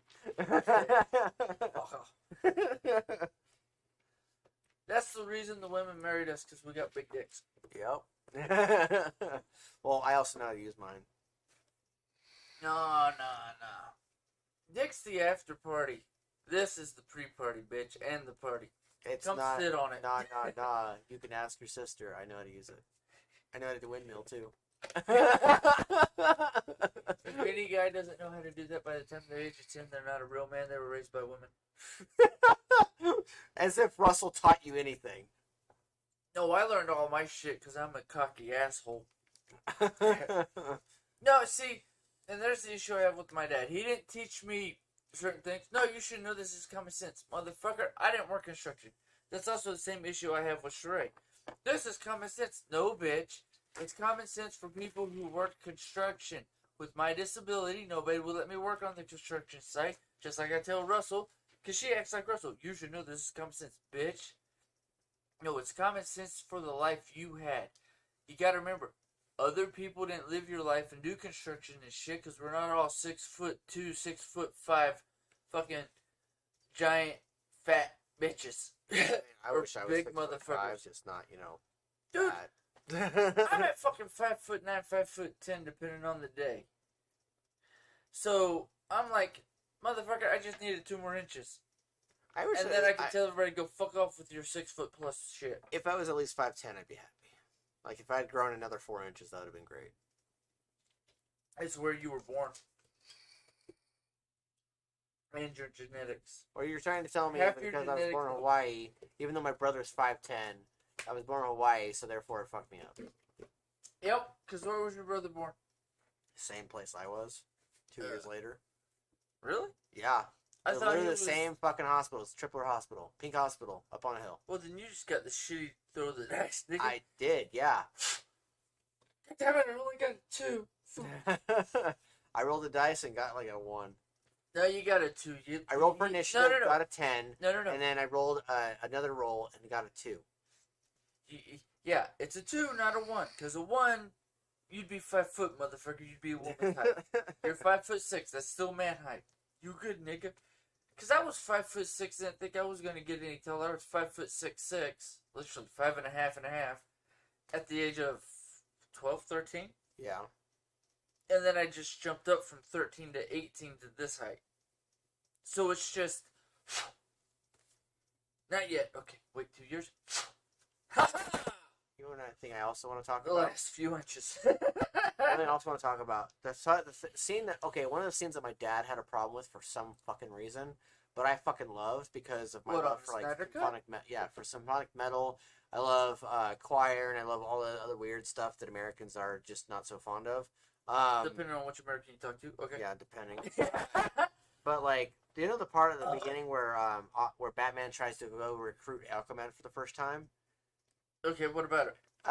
Of the whole "Don't Count on a Batman" chapter, the first chapter. The part where the Icelandic people are singing, and they're like singing the nursery rhyme, and they're like singing it and stuff, and they're like doing a little song. Okay. I like that part a lot.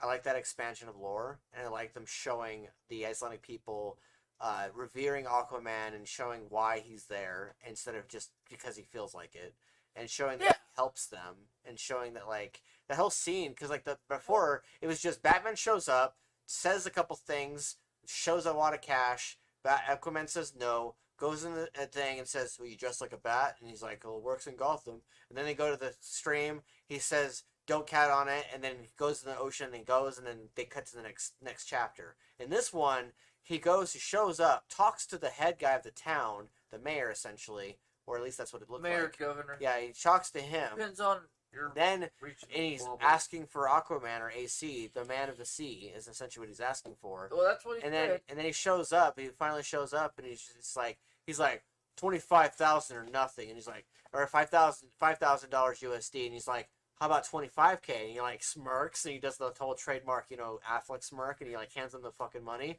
and tries to hand him the money, and then like Aquaman grabs him, throws him against the wall, and pushes him up, and then Affleck's just like, oh fuck, and he was like, and instead of him throwing a single punch, or instead of him parrying or anything that Batman would have normally done, because he doesn't want to get away with his identity, he pulls out the wad of cash and just is like, what about more money? And then fucking AC just grabs the girl runs over, grabs the money, and runs off with it. And then AC drops him. He's just like, he doesn't even lower him. He just goes, and then drops him. And Affleck gets on his feet and just like, he like goes, "So we're gonna talk now?" And then they go outside, and I'm just like watching this, and I'm like, oh my god, this is such a great scene. Like, why did they fucking cut this? And then they go outside and they start talking. But you gotta remember, that's also the production, the studio. Yeah. It's we don't need that, cut it out. Or it ends up being we decided, F you.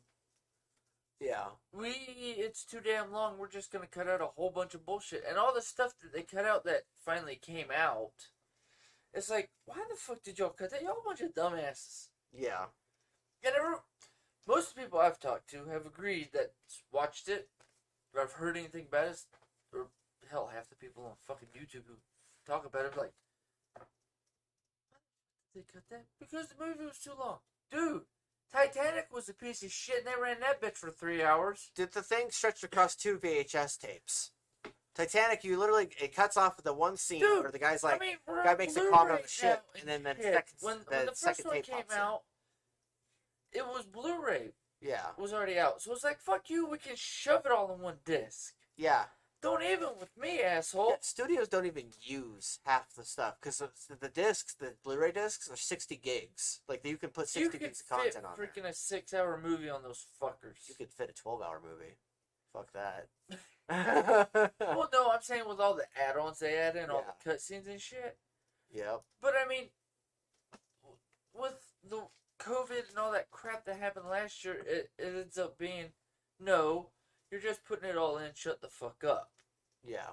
Quit being a bitch about it, quit complaining, this is what it is. I want the box set of the Snyderverse. Like, I want a box set of, like, Man of Steel, fucking, Batman v Superman, the supercut, not the fucking 2.5 hour shit they gave us. I actually want to see a little bit more of a story for Flash. Yeah. A little bit more of a background and whatnot. We gave a little bit of it more. It gave a little bit, because he goes and talks to his dad like more really times, and his dad's like trying to convince him. His dad's trying to convince him how to be more than what he is, and so he finally shows up at the very end, and it's just like, Dad, I got the job. I'm gonna be a forensic guy. CSI, yeah. CSI guy, and the guy's he's like, that's my kid, and he's just like, he's all excited and shit. But before, he was trying to convince him to move on and to stop coming to see him, and trying to convince him to become more. And then finally, he's just like, Dad, I did the thing. He's like, because at first he's like, you're doing these things for all these other people, you need to do things for yourself. And then like finally by the end, he's just like, I got the job, and he's just like, that's my kid right there, and everyone's all like, ha ha, yeah. And I'm just like, watch this, and I'm like, this is the most excited I've ever seen a prison in the Snyderverse. Well, the only thing I had an issue with on some of the Flash stuff was the guard be like, no, your visit's over, and just grabbing him and basically dragging him off at the first visit. I'm like, who the fuck are you, cocksucker? Yeah. Because, I mean, with certain prisons and, stuff I've learned you've visited Joe at the prison. I've visited a couple people at the prison, but from what I know from certain dynamics for county jail versus regular prison, they give you a certain amount of time, and for stuff like that, you're not allowed to physically touch the person, okay, but at the same time, the bullshit they pulled in the movie, that's not actual prison from what I've seen. But it's also supposed to be in, like, basically New York, and it's like, I don't know how New York does their prisons, so. Yeah. And I don't know anybody who's ever been in prison in New York, as far as my knowledge goes. I mean, because if they have, they've kept it under wraps, sort of shit. I've talked to a couple people who've actually done prison work or have been in New York, and it is similar, but not the same, because it's a movie versus reality. Well, yeah, they're going to overplay certain things. Yeah. But yeah, like, one thing I want to talk about as well is Aquaman. This story takes place before Aquaman the movie, right? I guess. I don't know. If I remember correctly, when it comes to continuity. So this story shows more of why Aquaman is Aquaman the way he is in the movie, and it also shows him using his mother's trident. He's not using the regular trident; he's using his mother's because that's what Volko gave him.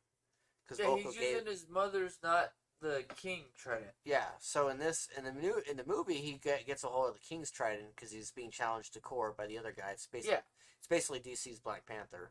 But like he basically is being challenged to court, but in this movie he's using his mother's trident because Volko shows up and is like, you need to use your mother's trident. My thoughts on that is everybody just assumed in the other movie it was the king trident. Right. They never said if, ands, buts, or otherwise. In this one, you actually get the confirmation that no, it's not the king's trident; it's his mother's trident. Yeah, I like. So it gives it more of a evolution, in my point of view, of how it actually went, not just everybody assuming. Because assume it's just making an ass out of you and me. What do you think of Mira's powers in this movie? Like the power set she used? What, the wife? Yeah, Mira, his girlfriend. His wife. I mean, I don't even know if they're married in this movie. I don't think they're married, but it's to the point of, well, she becomes his wife, so I just his wife. Well, in this movie, she's like girlfriend, not girlfriend, someone he cares about. And basically, she You mean her doing the whole bubble thing? Steppenwolf's going to go kill her, and so she like grabs a hold of his arm and like starts sucking all the power out of him, or trying to suck all the power out of him before he throws her ass. Like, do you remember that? But that's part of the Atlantean magic. Yeah, but they really went more into mermaid power. But also with the because they're essentially mermaids. What I know the mythos with the Atlantean magic, she's more of the Atlantean magic, has more of a grip on it because she grew up in Atlantis. She's been taught. It's not just an auto like it is with him because he's only half Atlantean, so he didn't live in Atlantis. She's been taught because that's part of their schooling. Yeah. So it's automatic that she would know more of the sorcery of the Atlantean magic because she's always known. That's how she grew up. She grew into it. Yeah, you get taught. That's like us. Because it's like Aquaman. We get taught as kids. Yeah. That in a third world country or in other countries, why the hell did you get taught that? That's not what we got taught. Yeah. Well, that's what we get taught. But that's also like in other countries I know, they get taught more about politics and stuff than we do in our schooling system. Although, no offense, I think we should be taught more of that because they still say now, excuse me, what they said when I was in school. The kids are the future. Yeah. Well, if you don't teach them how politics actually works and how to become a politician and how to actually get your voice heard, you basically end up becoming me and you, where you're almost 30 and I'm almost 40, and me saying, fuck it, we need to get into politics because we need to fix this shit because we're tired of listening to everybody else bitch and we're tired of bitching about it ourselves. Yeah. Nobody gets taught how to do any of this stuff. Yeah. And then by the time you're an adult, you're either not old enough yet to get into it, or you're having to learn how to do it as an adult, which is complete bullshit because we should be taught some of this stuff. That should be a part of schooling. Yeah. One thing I really love about... And I went off on a tangent with that, but it's the thing of... Otto knows it because that's just part of how she grew up. I just kind of wanted to talk a bit badass about it. The Aquaman part of this movie, because I'm trying to basically give enough review time to like each one of the characters' story arcs as well as the overlying story arc of the movie. We can't do it until 3 in the morning. No, we're not. I'm almost done, okay? But, like, you know one character I want to talk about the most? One of the characters I also want to talk about that, they showed more of? Felt like the Justice League really benefited and complimented. Okay, fucking Batman and Alfred. Like, at the very beginning... No, I thought it was funny when the original Bruce basically said he works for Alfred. Yeah, no, he's my boss. Yeah, in the original cut, fucking, it shows Batman cornering one of the Parademons, and then Alfred, says Bruce Wayne, even though he's Batman, and the criminal guy totally hears that he's Bruce Wayne, even though he's Batman. And in this one, they don't show that scene at all. That scene's cut, and I liked that. Like, I liked the fact that he didn't have his identity on accident. And one thing I really fucking loved was the fact that they really showed him as Bruce Wayne for the first 2 hours to give you more of, like, this is Bruce Wayne. Because, you know, Batman's going to go off and fight Parademons and fight Darkseid and that sort of thing and fight with the Justice League. But as Batman, or as Bruce Wayne, he's trying to recruit the League. And so you get to see more of, like, it's kind of like, you know, Iron Man without the suit. Like, you get to see more as Iron Man or as Tony Stark. They're the same damn character. Right. But, okay. But you're given more time to be shown who he is as Bruce Wayne. And in the, like, for instance, everyone's going to compare Nolan versus, you know, Snyder when it comes to Christian Bale's Batman or Bruce Wayne versus this Batman, Bruce Wayne. Yeah, and the original story, the original Man of Steel or Batman v Superman, you're not really given much Bruce Wayne. You're only given more Batman. And Batman's pissed off, and Batman's going after an alien, and you get very little of anything of Bruce Wayne. Whereas in this movie, Snyder's like, let me just give you 2 hours to bat Bruce Wayne. Remember the little bit about Bruce. He talks to himself in his head. He calls himself Batman. Yeah. That's what I always liked about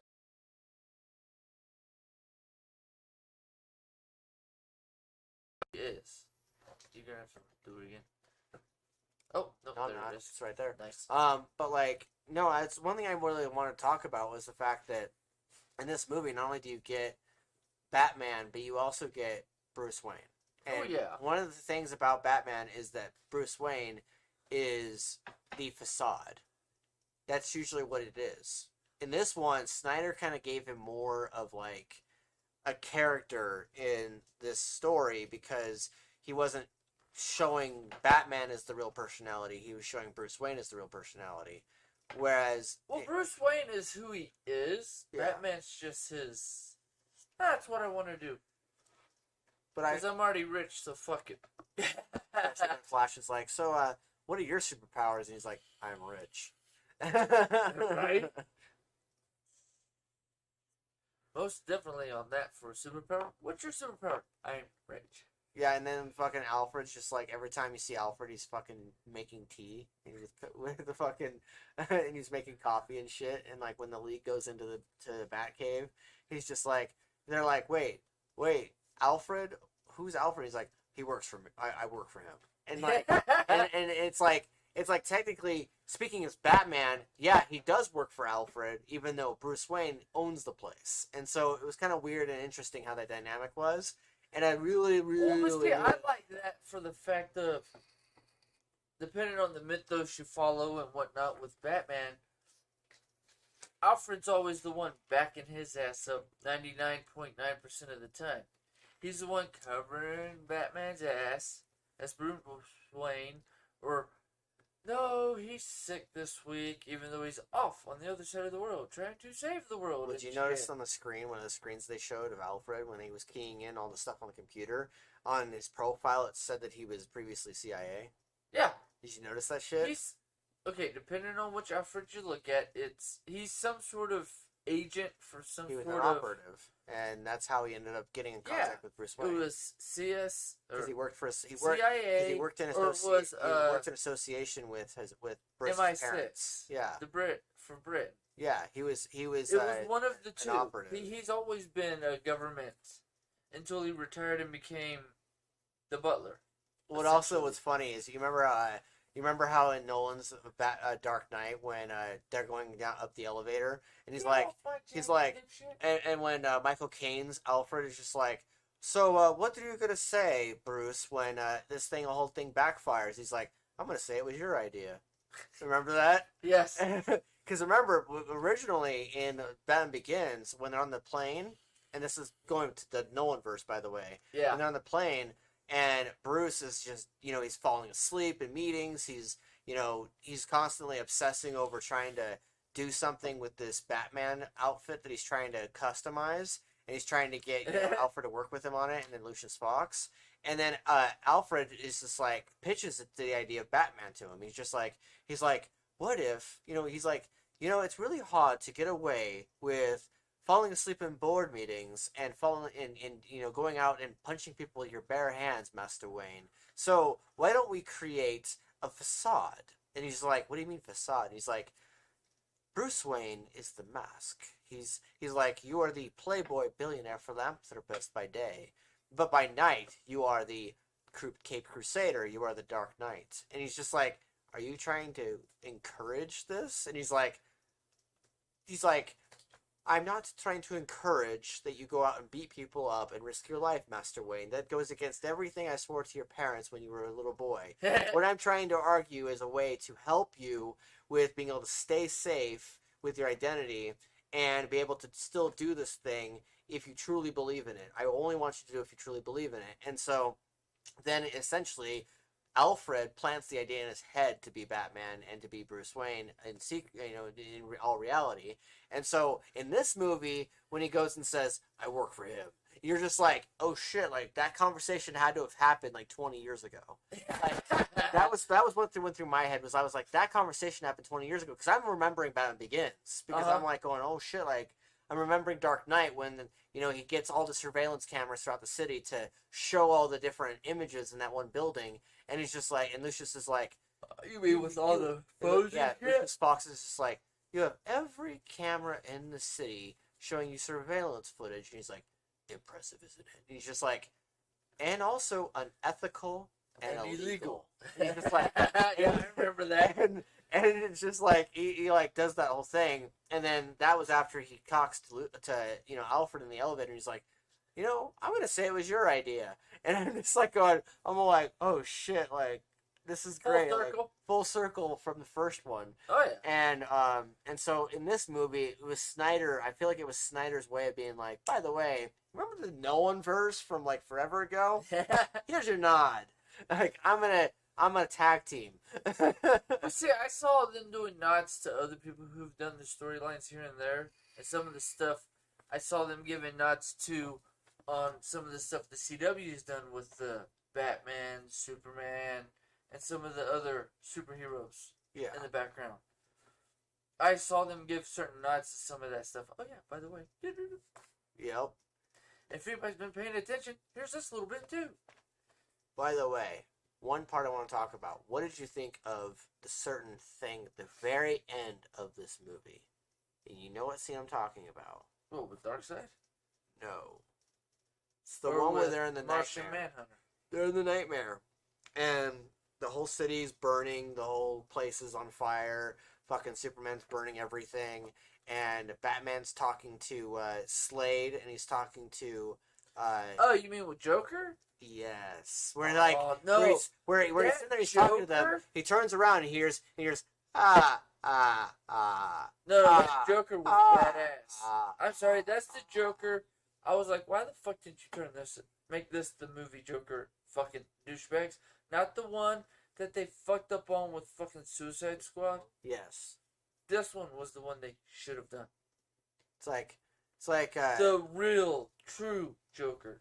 How many dead eyes can you see before you're dead inside? Like I can't quote the whole thing because I'm just gonna fuck it up. But like he's like, I know what scene you're talking about. I'm already dead inside already, and he's just like talking. You want me to pull it up and fast forward to it? We'd probably get copyright striked. But like where he's like sitting there talking about it, saying, no, that's what closed caption's for. Throws off a bunch of mute, like fucking phone on mute and just okay. What did he say? Okay, did here you go. Read it.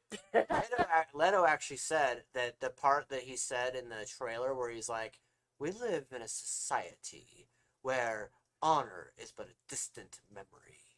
Isn't that right, Batman? Like that was all ad-libbed.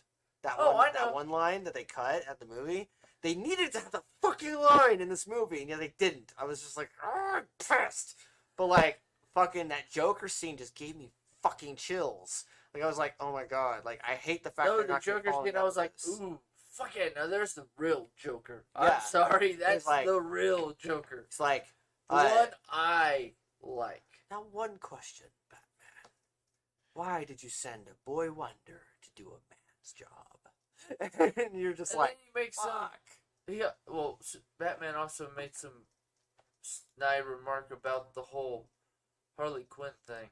Yeah, no, he said, he's like, when I killed Harley Quinn, she begged for it, and I will kill you. I will fucking kill you. And I'm just like watching them. I'm like, Batman just said fucking.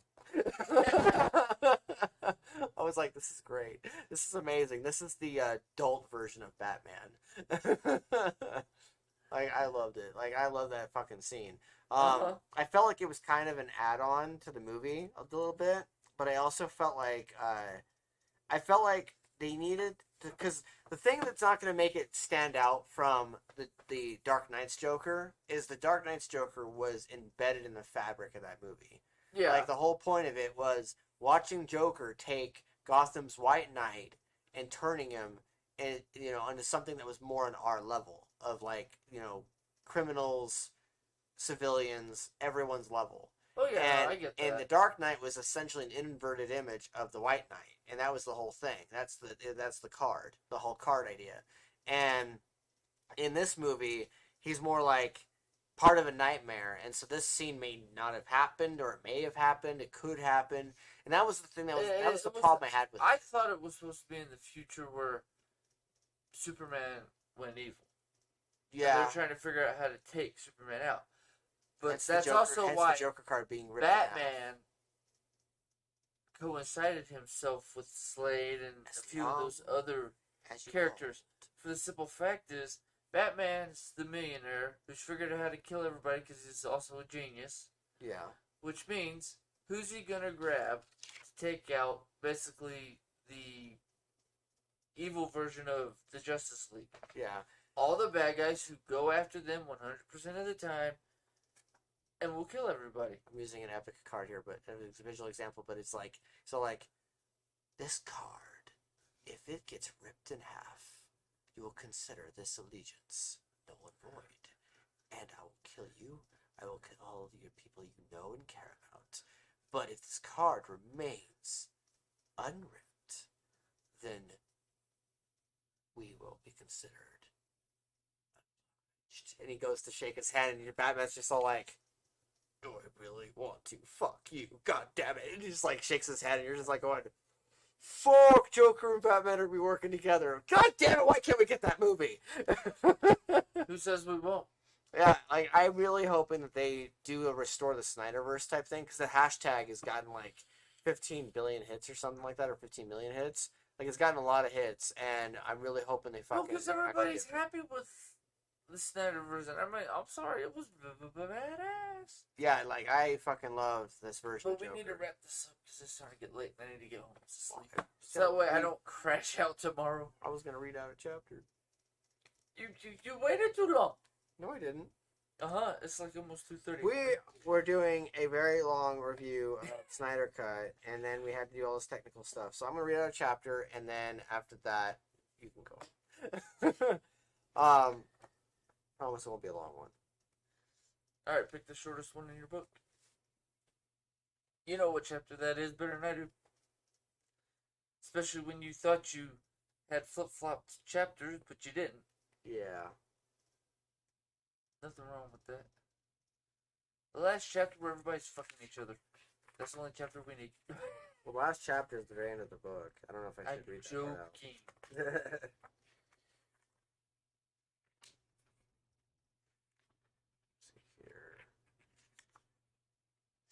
Plus, I gotta catch you off at some point about talking about the movie. So Hey, it showed you how much it was an awesome movie. No, I agree with you. But it's like the whole DC versus, Marvel thing. It's like, dude, why not we just do both?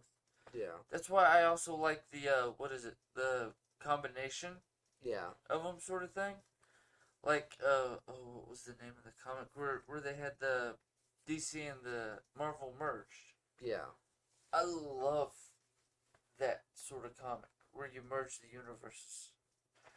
We kind of missed doing this on my stream, which sucks. Because it just decided to act up so bad I had to close mine. Yeah. It's like, alright, done, crash. Whatever. We'll try to figure it out between now and next week. Or I will. What I'll do, I'll read out chapter 7. Chapter 7 is literally one of the shortest. Okay. Chapter 7. So wrap-up thoughts on Snyder Cut. What was your thoughts overall on it? So wrap-up thoughts real quick. HBO just needs to hire him, have him make some more DC shit. Agreed. I overall, I would say that this movie was fantastic, and I would say that it's kind of like a 19, 20, 23-year-old me's dream come true type movie, in which I wanted a movie that was 4 hours long and didn't think they would ever do it, and didn't think that any studio had the balls to do it, and HBO Max had the balls to do it, and DC and Warner Brothers just sort of just went with it. But props to Snyder for being able to get his vision completed. Props to Snyder for being able to do the things, and props to him for fucking just putting that together in the first place, anyway. Exactly, and like I said, I want to get a box set of it. That's how much I liked it. But like I said, and if you were have to digitally buy it. Yeah. If they ever come out with it, it'll probably be like an Amazon Prime. Yeah. You can buy it. Because I know there's a lot of movies and TV shows that are on HBO. Yeah. Like, Game of Thrones. Because I mentioned that earlier in the stream. Yeah. I know you can buy the seasons on Amazon. Yeah. Because, I mean, they sell it on their website, but they also sell a digital copy so that way you always have it. Yeah. And then you just have to get the programs to burn it onto your DVD Blu-ray. Indeed. So, that takes me back to, I don't know if any of y'all are old enough, making your own fucking CD. Yeah. which we when remember. the internet first came out, and oh look, we can fucking steal all these CDs from all the famous people. Exactly. Napster and all that bullshit. Yeah, wrap-up thoughts on Snyder Cut for me is I enjoyed it very much. You can watch it in parts, 8 parts in total, or you can watch the whole fucking thing like I did. And it's just a really enjoyable experience. Don't deny yourself of it. I know that I know there are people out there who hate Pay Snyder. for People who 1 love Snyder. month of the HBO Max, $16, and watch it. Yeah, It is worth the $16. Trust me. It's literally you buying a movie or paying for a movie to watch it. Like it's not. But not you even get all at the other theaters. HBO shit. But then too, you also though. get to watch other HBO stuff like for Birds 30 of Prey. days. I'm sorry. You get to watch Harley Quinn's Birds of Prey. You get to watch Shazam. You get to watch Game of Thrones. You get to watch so That's many other the movies. next one I gotta watch is Shazam. Yeah.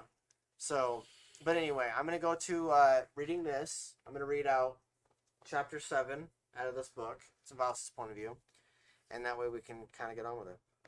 Chapter 7, Violus. A dark lord, prophecies, and ghost children duets.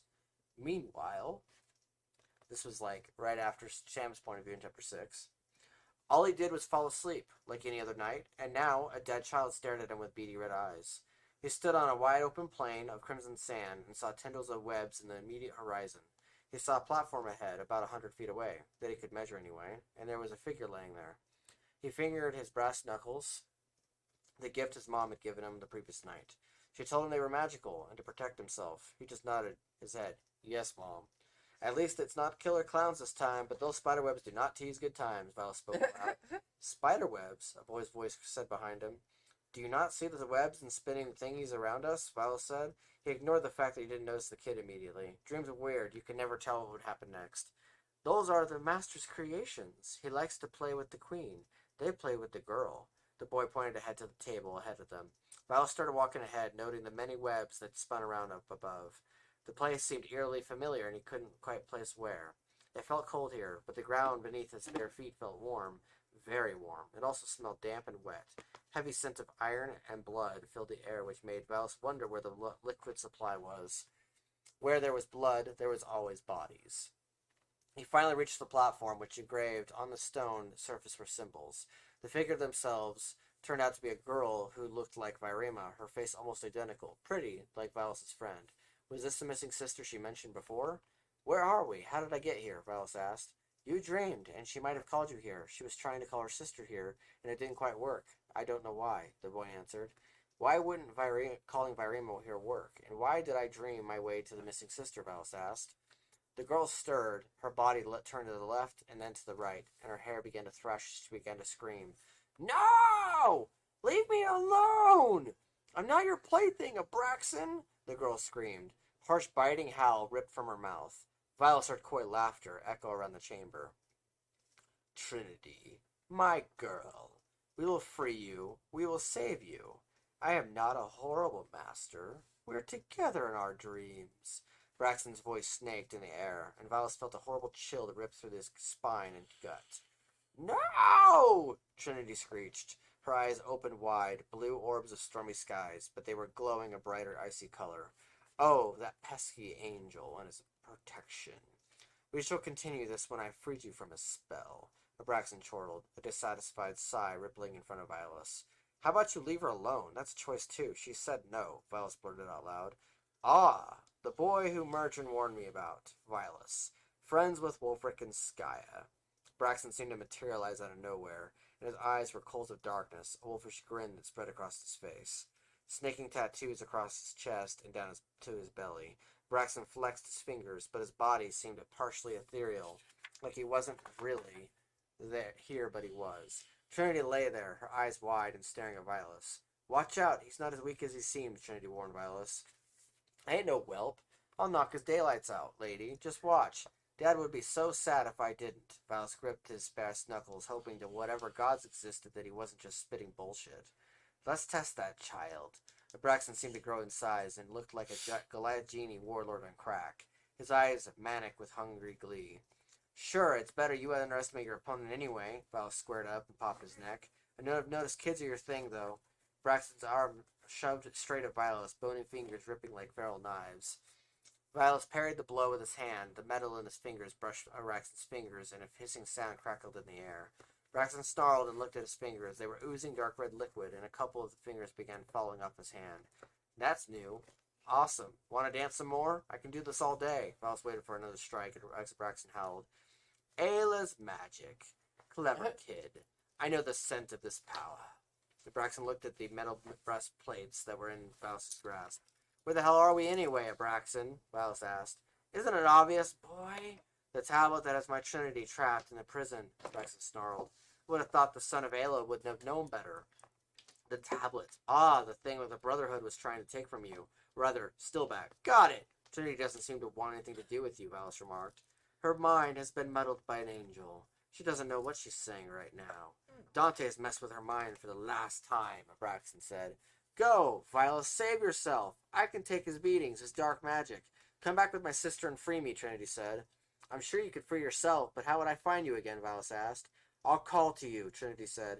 When I found my strength again, I'll call. Be ready. She snapped her fingers, and Violet felt himself be shoved away, the chamber fading from his vision, and he woke up on his bed coffin, tangled in bed sheets, brass knuckles still in his hands, and the two children stood at the foot of his coffin. Come play with us, Violet. Talk with us. The boy from his dream stood with the girl. Oh, boy. What's going on now? Did you come back with me back to reality? Violet asked the boy, and they looked at the girl. The boy looked about 9 years old. The girl, about 10 years old. But how do you measure that exactly? Any other ghost kids hiding? I'm going to find my mom. Violet finally blurted out, which sounded way more boyish than he felt. Next scene. Violet found it super unnerving walking down the stairs, knowing that ghost children followed him to the dining room. Shadows danced on the walls, and he heard low talking as the stair creaked beneath his feet. He felt a cold breeze on his neck, knowing the haunting, ethereal children trailed behind. The girl giggled a few times, and Violet nearly jumped. He had to keep his mind in check, not show any fear, and they probably smelled it. They were always in the presence of Abraxan, their master guy and his friend's frequent adversary. In the next room, Ayla sat at the head of the table, a round, octagon-shaped piece of fine, dark brown wood. She looked like she normally did on any other random day. Black dress, black hair tied up in a bun, skin flush, and lips dabbed with dark red lipstick. She fingered some bowl in front of her with what looked like oil inside of it. Sandrastra, Peter's mom, sat next to her, dark brown hair flowing down her shoulders. Jean's back faced Violet, her hair flowing down her back as well, all of them in a circle. Hey, Mom, ladies, how's everything? Violet asked, subconsciously wondering if they would even see the kids behind him or think he was completely nuts. Samuel, Elizabeth, what are you doing bothering the dear boy? Sandrastra asked from the table. Her eyes had a weird quality to them, focused but they flashed red. Violet forgot that she was part demon. He'd only known that Peter's father was a vampire and may have been a demon. His grandfather was the devil, or at least named Beelzebul, and his dad's father. He knew very little of Peter's mother aside from the times when Sandrastra helped him deal with the pain from arguments with his father. The times when Orpheus had angry fits and took it out on Violet when he was younger. The nervous tick in his fingers caused him to reach into his pocket and finger the cigarette pack in his pocket. We weren't bothering him, miss. We saw him fend off our master, and we got curious. We ran from the bad man. The ghost girl spoke softly. The bad man, child? Sandrastra asked. Might be that mad lad with the axe, dear Sandra, Mom said. He fended off the master? Abraxan, you mean? Jean asked. Yes, the master was playing with Abraxan's favorite pet, and he hurt him with those things in his hand, Samuel, the ghost boy said. Okay, good. I'm not completely insane. You can see them, Violet blurted. Yes, my son, we can see them. We're witches, if you remember, Mom said gently. Who is the favorite pet? Is he meaning the girl who's been missing? Sandrastra asked. You mean my daughter, Sandra? Violet, is she right? Jean said. Both ladies traded glances. Sandrastra shrugged, and Jean pursed her lips. You know, I love your daughter, Jean, like she's my own, Sandrastra said. She put her hand across the table, and Jean made a coughing sound and sniffed. Jeremiah, the girl. Did you see her in your dream? Mom pushed. Right. Yeah. The girl Trinity. She looked like Virima for some reason. She was in my dream. It was super weird and strange. That's part of why I came down here. It was like I was in some cavern. She was laying on some stove slab thing with the symbols. Spider webs were everywhere. Violet started speaking really fast. I couldn't see Abraxan at first. It was like he was just a voice. And he appeared out of nowhere and blew up in sides like some genie on crack. Not the friendly genie kind in that one animated movie. And you heard him? Sandrastra asked. Yeah, I took a swing at him because he tried grabbing at me. What do you think? I had those brass knuckles Mom gave me and somehow burned Abraxan or something. He screamed and his fingers burned off, Violet said. What type of brass are they? Jean asked. She looked really intrigued. They seem like normal metal knuckles that you slip over your fingers just like they have weird symbols. Violet took them out and tossed the one to Jean, and who caught it. She began studying them. They're just standard, but wait, Ayla, did you make these? They have different markings than the ones Hunter tried making months ago, Jean muttered. I played around with them, yes. They have special warding on them, plus they have a special oil I crafted using some of the potions I played with recently, Ayla said. So, you were in a rare place in this dream and saw my daughter, Jean asked. Yeah, the place was weird, or the place was red, with some stone slab and lots of spider webs. Abraxan mentioned that they were in the tablet, and Trinity told me she summoned me. Like she called me there. I don't know how, or why she chose me instead of Peter or Ryan. Or even her sister, Val said. He scratched his head, confused now. Wouldn't calling Virima there, her twin sister, have freed her somehow? She chose you because she wanted to keep her sister safe, Trinity knows. Dante didn't teach her everything, just a lot of things, Jean said. She traded a knowing glance at his mom. So are we freeing her, or do we leave her there to be played with, Valis asked. We leave her, for now. We'll need to use the tablet to call to her to check on the warding since Abraxan reached her after all, Mom said. A wave of emotion passed over Jean's face. Brett, her mouth a tight line. I'd like to free her. I need my baby girl back. It's obvious that Abraxan is still able to reach her. We don't know to what extent he's been able to mess with her. Dante was supposed to be right, but Abraxan is way too powerful, Jean spoke with controlled fervor. She ran her fingers over through her hair and blew strands out of her face, much in the same way Virima did when annoyed or upset. What's going on with my sister? I heard her screaming in my head, Virima growled. She gritted her teeth and rubbed her temples, speaking from one of the staircase steps. How did I miss seeing you there? Where'd you come from? Valis blurted. I was in the living room, genius. Mom told me to get rest because I started cramping while they do their group therapy session, Virima said. Got it. I had some dream, and for some reason she was in it. Apparently, she called me inside the tablet. It was like a fun sleepover with spiderwebs. You'd have liked it, except for the part where Braxton stopped the pillow fight, Viola said. Virima rolled her eyes, and a smirk tugged at the edge of her mouth. You silly boy, Jean smiled. The screaming in my head didn't sound like a pillow fight. It sounded like a torture, and I heard a woman's voice, Virima said. A woman's voice? Mom asked. Yeah, like the woman in my history class when Abercla had us go back in time. Trinity, the woman that worked with Abraxan, she spoke in my head like she was in Trinity's head too. Like they were linked somehow, Virima replied. Violet remembered the woman who had a dark dress, beautiful, lightning blue eyes, and she dropped people's bodies, ripping what looked like their essences from their bodies. And then she helped Abraxan destroy the entire city after eating the Sadow's heart. This is troubling but to be expected, Jean said. That woman is part of the Unholy Trinity, one of Abraxan's right-hand women. She actually helped start the group ages ago. Ayla probably remembers when. I don't know when she exactly started it. I just know she has reappeared and been reborn a few times in the last couple centuries. She once took the form of an old witch that gave my mother a blood transfusion when I was a baby. Blood transfusion saved my life, Mom replied. We need to call it to Trinity, or try to. She needs to know we are there. My father hasn't mentioned or even given a sign that she'll be reaped soon, so she should be safe for now. We'll just deal with lots of pain, Natra said. And how are we going to call Trinity? I can't predict dreams or anything like that, and I think Orion is busy, Violet asked. We're a coven, my dear boy. We use magic. Magic is stronger together when multiplied sources of power fuse and unite. Now, watch, Mom said. Virima stood next to Violet, and Violet saw Samuel and Elizabeth, the ghost kids, stand ominously next to Violet. Sinestro and Jean stood opposite Ayla, and they all joined hands in a circle of three. Virima moved the stone tablet off the table, and it moved silently into the circle between the standing women. The three witches began chanting together in unison. The tablet began hissing, and a white light flickered from the sides of the stone. All three, together, this is delicious. His voice emanated from the stone tablet. The son of a bitch is inside, isn't he? Valis asked. I think you're right, Virima tensed up. One trinity to another. Quite ironic, isn't it? A pillar of smoke came from rushing in high speeds out of the stone, and it materialized into a man.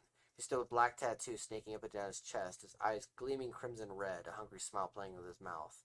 Hello, ladies. I can see you tried to free her. I'd like to do the same, only I'd be freeing her from her safety if I did. I'm sure you understand. She needs to stay safe. Braxton gestured with his fingers. You son of a bitch, Jean snarled. Well, how are you doing today, my dear Jean? Smashing, I take it. Relatable, Braxton said. Ouch. How are your fingers doing? Healed already? Valis asked. Or was I just dreaming that? Oh, you dreamed it. We shared great times, my boy. My fingers can heal all they want in dreams. That's why I'm fairly powerful. Braxton waggled his fingers, which had previously just been burned off. Violet wondered if it was a purposeful innuendo joke Braxton made, or if he had been reading too much into it. So are you going to keep my sister inside this time, since we're trying to free her from you? Rama said. I'm not actually doing anything. Is Trinity keeping her side? Sure. Did she place new barriers and replace the ones the damned angel made? Absolutely. You guys helped us really well. Thank you. Trapping her in there the way you did, right where we need her for us to help her help us. Braxton began walking around the room. A tablet floated above in the air and hovered above the table. We'll be getting her out of there, away from you, from your controlling grasp, Jean said. Her eyes were steely green. She snarled with a biting tone. I think you're forgetting something, Jean. Something vital and important in this budding war. This beautiful conflict that is brewing between all of us. Mortals and immortals. Gods and ethereal beings. A war of souls rising like a tide of mighty blood that come crashing down upon the innocent. Braxton said in a low, gentle voice just above a whisper. And just what am I forgetting of Braxton? Jean replied. Her fingers balled into fists at her sides. Her eyes darted to the tablet, like she was willing her daughter to just pop out of it of her own accord. Trinity, your daughter, is in full control of the situation. She is the reborn beautiful girl of my wife, my ally. The woman who led multiple wars with me, slayed millions, lured and captured souls to do our bidding. Trinity is the Trinity who will lead my unholy Trinity. Once she is released, once she has been freed of her own accord, we'll be joined back together, and will lead the way forward. Braxton replied as every word settled on the uncertain air that crawled along. Every hair on Valis's arm stood on end as he heard whispers in the air. The ghost children began chanting in the presence of their master. The unholy Trinity will rise. The girl will lead us all. She'll choose her companion, a dark prince, a budding king. Who shall push or fall, the world will burn. The astral shall ascend and rise, like a dark calling from below. Dance of darkness and light will sing its song. Blood will flow and shine upon this haunting plight, as the Trinity gathers and will join the call. That's kind of catchy, and how foreboding there, Sammy and Liz, Violet said. I like the rhythm and flow. You got good taste, Violet. Braxton nodded his head and winked at Violet. Mom had a strange smile on her face. She traded a glance with Braxton. Surprised at both you ladies. You'd have thought you'd have joined me already in this quest, Ayla. We used to be friends, and close. Real close. I helped you when Orpheus had his fits when your little ones were younger. I also taught you a lot of things when you first began learning magic. I missed you. Same with you, Jean. We bonded so well before, Braxton said. Be that as it may, we stand on different sides of the budding war, as you call it. Our kids are the most important now. We need to prevent the world from being destroyed, lives lost, even if you don't understand it, Mom said. Oh, I understand. Very much. Oh, so much, my dear. Braxton lifted Valis's mom's chin so they were more eye level. I still have a soft spot for you, even now. Even if Trinity is going to rise in power again and do what she's meant to. There's still a spot for you right here in my darkened heart. Braxton put a hand to his chest. Mom gulped, and Valis could see his mom's guard beginning to lower. Rama tensed up again, her mouth opening. Valis started to do something, anything to protect his mom. You need to leave. Now. Before this gets worse. Before any of this gets worse. Sylvester piped up. Her eyes flickered an interesting gold color. I will. In due time. You ladies just need to understand. Listen, take it in. A warning. Not a death threat, but a warning. Stand on the correct side. All will be well. Protect those you care about. I know I will. And when the time comes, we will see us all grow together as the world around us burns into an intense fire of passionate light. Braxton grinned. He gestured his arms. The scales will be balanced, and life will find a way forward. The dance of darkness and light will be measured by the Crimson Knightfall, a song of life and death, Sylvester said, as if she was repeating something someone must have said to her. Her eyes were distant for a moment. Something flickered for a moment around her body. A shadow passed over the wall and flew at windows behind her, like golden shadowed wings. What are you going to do? Reap in me? I've worked with your father for a long time. You can't reap an immortal demon. Braxton's grin began to fade as he saw the wings. I won't be reaping you. I can banish you from this midst. From a daughter of death to the gatekeeper of souls, you are not to harm the innocent. The girl inside the tablet is still an innocent, even if she is reborn of evil, darkened flesh, Sindrastra said. Gina Mom stood on either side of her. Of course, of course. Protect the innocent, by all means. Do the hero's thing. I know your son is learning to generate himself. Braxton's eyes glittered. Peter is doing a fine-ass job doing that, if I do say so myself. My son will become a great king one day, a hero of sorts to protect the world as he needs to. Both him and his brother will be great Shadow Fangs. Sinestro grinned. Perhaps. I do believe that, Braxton said. Be gone, demon. Be gone from my house, Braxton. Gatekeeper of souls, Mom said, and she grabbed a wood bowl from the table and sprayed water liquid in his direction. You didn't need to spray that at me, you know. I do shower frequently. I'll see you around. Braxton grinned, and then his body twisted into a plume of dark smoke, and he filtered out of the hallway, presumably outside of the house. Did you hit him with salt water? Violet asked. I hit him with a mixture of oils that repelled him before, and with salt water mixed in. He was seconds away from his body melting right in front of us. I presume he left the house to go back to his personal realm in the dream state, where yes, he will heal, Mom replied. Is he not able to just poof back and there inside the house? Wards, I assume, Violet asked. Yes, son. Mom nodded her head and she smiled. Apparently Peter's mom has wings, Violet said. I'm sure that isn't from energy drinks. No, that's from being dotted to death, my dear boy, Sinestro nodded. She put a hand on Violet's shoulder. You did a great thing today, telling us about Trinity being in the tablet, and we can now work to officially free her and help her heal from this traumatic experience. Sure thing. That's what I do, right? Violet said. Trinity's screaming in your head, and then this whole thing with the tablet. I just want to hold my missing daughter in my arms. Both my girls together again, Jean shuddered. Rama hugged her mom. Tears rolled down Rama's face, which had been torn in terror for the whole time Braxton was here. Demons. Ghost kids. Braxton. The world might burn. Fun stuff. Everything's fine, right? Violet said. Absolutely normal, Mom grinned. The tablet rang harshly. Violet cupped his ears to his head, and the stone tablet zipped from where it was hovering into his hands. Violet!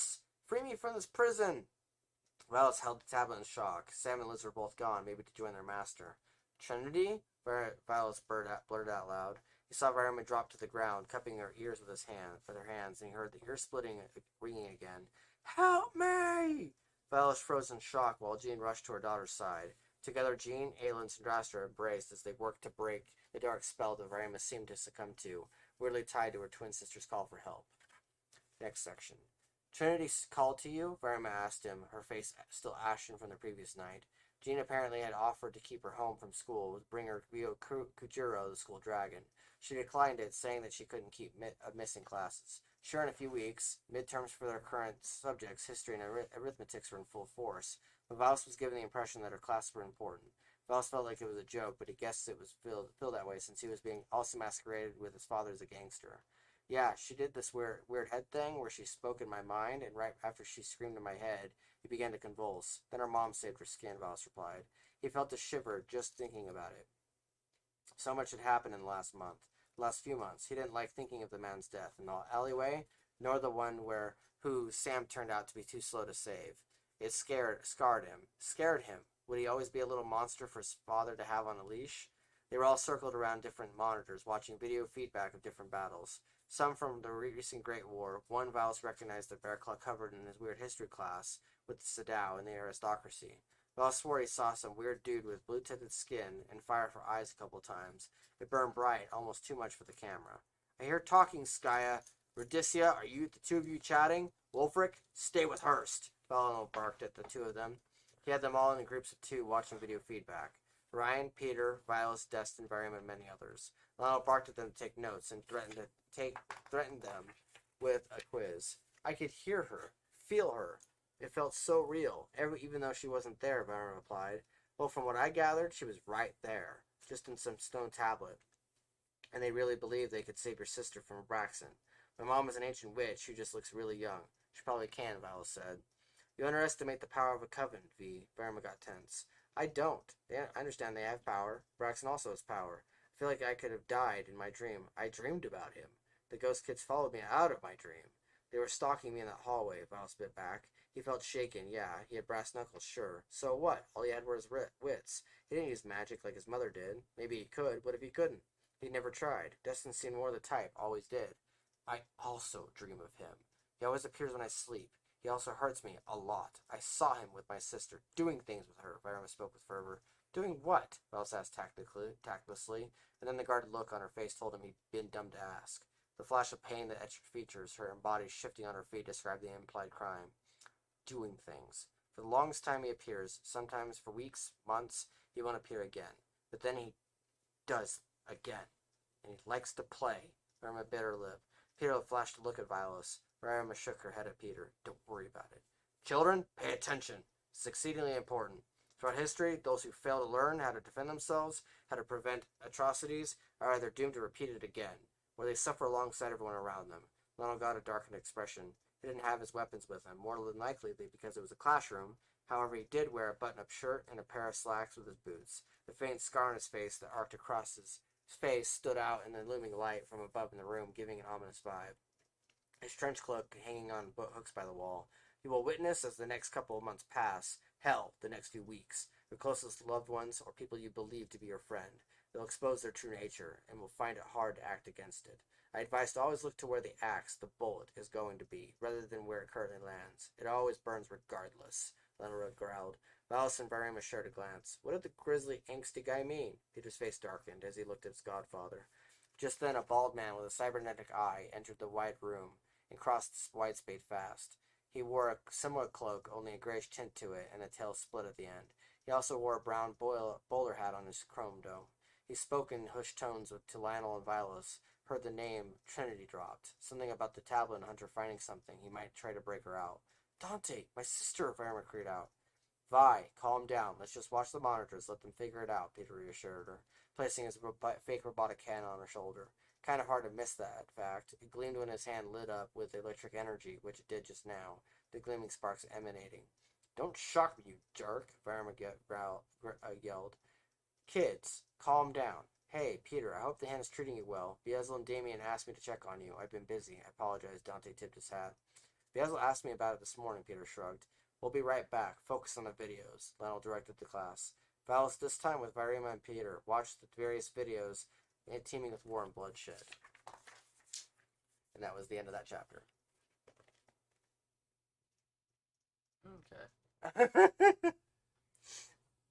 Well, no, it's the Braxton part. Yeah. Talking about the what was it? The mom and aunt? Yeah, it was Sindrastra, Jean, and Ayla together. It was the three moms. Yeah. Like I said, arguing with a Braxton. Yeah, they were going back and forth with the Braxton because the Braxton shows up to taunt them with the truth, essentially, and it's kind of like the villain showing up in the second act of the movie. Yep. To taunt them. And I'm going to kill everybody, you fucking idiots. Did you see the charmed aspect of that? No, I saw. Like, did you see the charmed aspect and like the whole witchcraft and like the whole, like, it's kind of like me showing the reader in this world like how witchcraft works a little bit, yeah, and then showing like how the villain is and like his relationships with all the characters. Because we're slowly getting, as the story progresses with each chapter, we're slowly getting each character's families, but we're also slowly getting like how the villain is connected to each one of these characters. Kind of like the Snyder Cut, where you get like each character's perspectives and things like that. Oh yeah. But like, yeah, so when I was writing the story, this part of that last scene, by the way, even though it seems like it's added onto the story, it's meant to show you their school, but it's also meant to show that added bit at the end, which leads directly into chapter 8, which shows them with the tablet. That's kind of what it seemed like. Yeah, and like it's leading into the next piece, which is them trying to free Trinity. And so the chapter 10. Well, he told them, it doesn't matter if you free her, she's still mine, she's still evil. Yeah, and so basically, try as much as you the want, villain, asshole, the villain is trying to taunt them with the truth that she is essentially a reborn evil, quote unquote, reborn evil, and which is not really a quote unquote, and reborn in a pure form, but still evil as could be. And in this book, as the story's progressed, I don't know if you've noticed, but I've really shown hints of where the next book's going to go on nature versus nurture. Yeah, I saw that. Of like, is someone naturally evil, and is someone going to always be evil because of that, or can you nurture them away from it, or can you nurture it to nurture them for it on accident? Can you accidentally turn someone evil, or at least make them embrace their naturalness and make them go naturally evil, depending on your treatment, and it kind of goes into Depends like on the everyone's person, background. too. Right, but the thing I'm doing is nature versus nurture. It's the whole effect of like No, I know what everyone's you're talking about. future is predicated nurture. on Me, predicated on where they are in their past. depends on your age, one, and two, depends on the circumstances surrounding you, because sometimes nature will take over, will override nurture for the simple fact is to survive. Yeah. Fuck you, I'm gonna be evil. Why? Because if I'm evil, I will end up on top. I will end up the most badass. Why? Because my evil side's my power side. Yeah. That makes me think the whole yin yang thing. Everybody's 50% evil, everybody's 50% good. Not exactly. And so it's looking at the idea of like, also, is Abraxan evil? Like, is he evil? Like, is he evil, or is he just this ominous force of darkness that, in this particular story, he's the bad guy? But like, what if we were in another story where he technically was not the biggest evil? Technically, he was just a small little monster, a small person, because he's actually partially Native American. Like, you're going to see that. I'm going to go into that in Orion's point of views more, especially in the second book, where I'm going to go into the fact that when Abraxan was human, or at least in his human form, he was from that tribe. He died. You know the snaking tattoos that go up and down his body? Mm-hmm. I say snaking a lot because it's that whole allusion to the idea that he's slithery and he's sneaky and he's manipulative. But the tattoos are actually tribal. The tattoos, I haven't really gone into detail what they look like. Well, yet. Most tribal tattoos, they have the nice curves and they just look like they wind onto you. Right, and his go up and down his chest. Those are the ones you see. If he was completely naked, then he would have small little markings on his arms and his legs, and he's Native American. His human form was Native American. In fact, I go into that in the next chapter, chapter 8 or chapter 9. There's a part of the story where Peter goes into his past, sees a version of his past, he's a vision of it, kind of like, you know, the nightmares that Bruce Wayne has. Yeah. He ends up seeing part of Abraxan's past, and he sees a young man in leathers running up a hill, and he's on one of his trials as part of his tribe. And I'm going to be going into that in the second book on the fact that Orion is technically a descendant of Abraxan. Orion's character, he's a descendant of the villain, and that's one of his connections to the character. Well, every single one of my protagonists are Native American, and that's something I said like 10 episodes ago, is the fact that that every single one of my protagonists are connected to the villain in some way.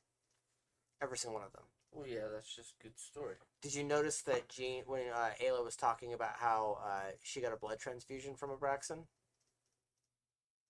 What does that mean for Violet? What does that mean for Violet and Dustin? Well, depends. That's their mother, right? Yes. That just means they're all linked. Violet and Dustin are blood children of Ayla. And she got a blood transfusion when she was a young girl, and Abraxan technically saved her life. So what does that mean? Yeah, from my point of view, you can control it. I don't know about control, but influence maybe, yes. Well, it depends on how you look at it, because technically we control our children by trying to teach them, but at the same time they have to make their own decisions. Yes. It's the whole, you're predetermined to do what you do, like smoking or drinking, whichever one becomes your crutch by blood. Yeah. By blood, technically, smoking's not a crutch for me. Because the Native American, it's just something we do. You know, smoke the peace pipe, whatever. But because of my Native American, my Scottish, my Irish, my French, and my English, drinking's kind of bad. Native American just makes it worse. Because, I mean, I gotta be careful with, well, I'm supposed to be careful with this shit, but, I mean, nowadays, I don't even drink, dude. It's kind of like, okay, drink, yeah, what about it? Yeah. Oh, you got me one? Thanks, that's nice. Yeah. You give a shit? Nope. Why? Because, I don't know. Drinking never really... It's like smoking pot. Drugs they never really touched me. It's like, okay, whatever. I mean, the only reason I ever did pot was insomnia and pain relief. That like, okay, why do you want pot legal? Insomnia, pain relief. It done. Those are my two things. So what do you think of this chapter, by the way? I was listening because I knew you always ask me. Yes, I do. Uh-huh.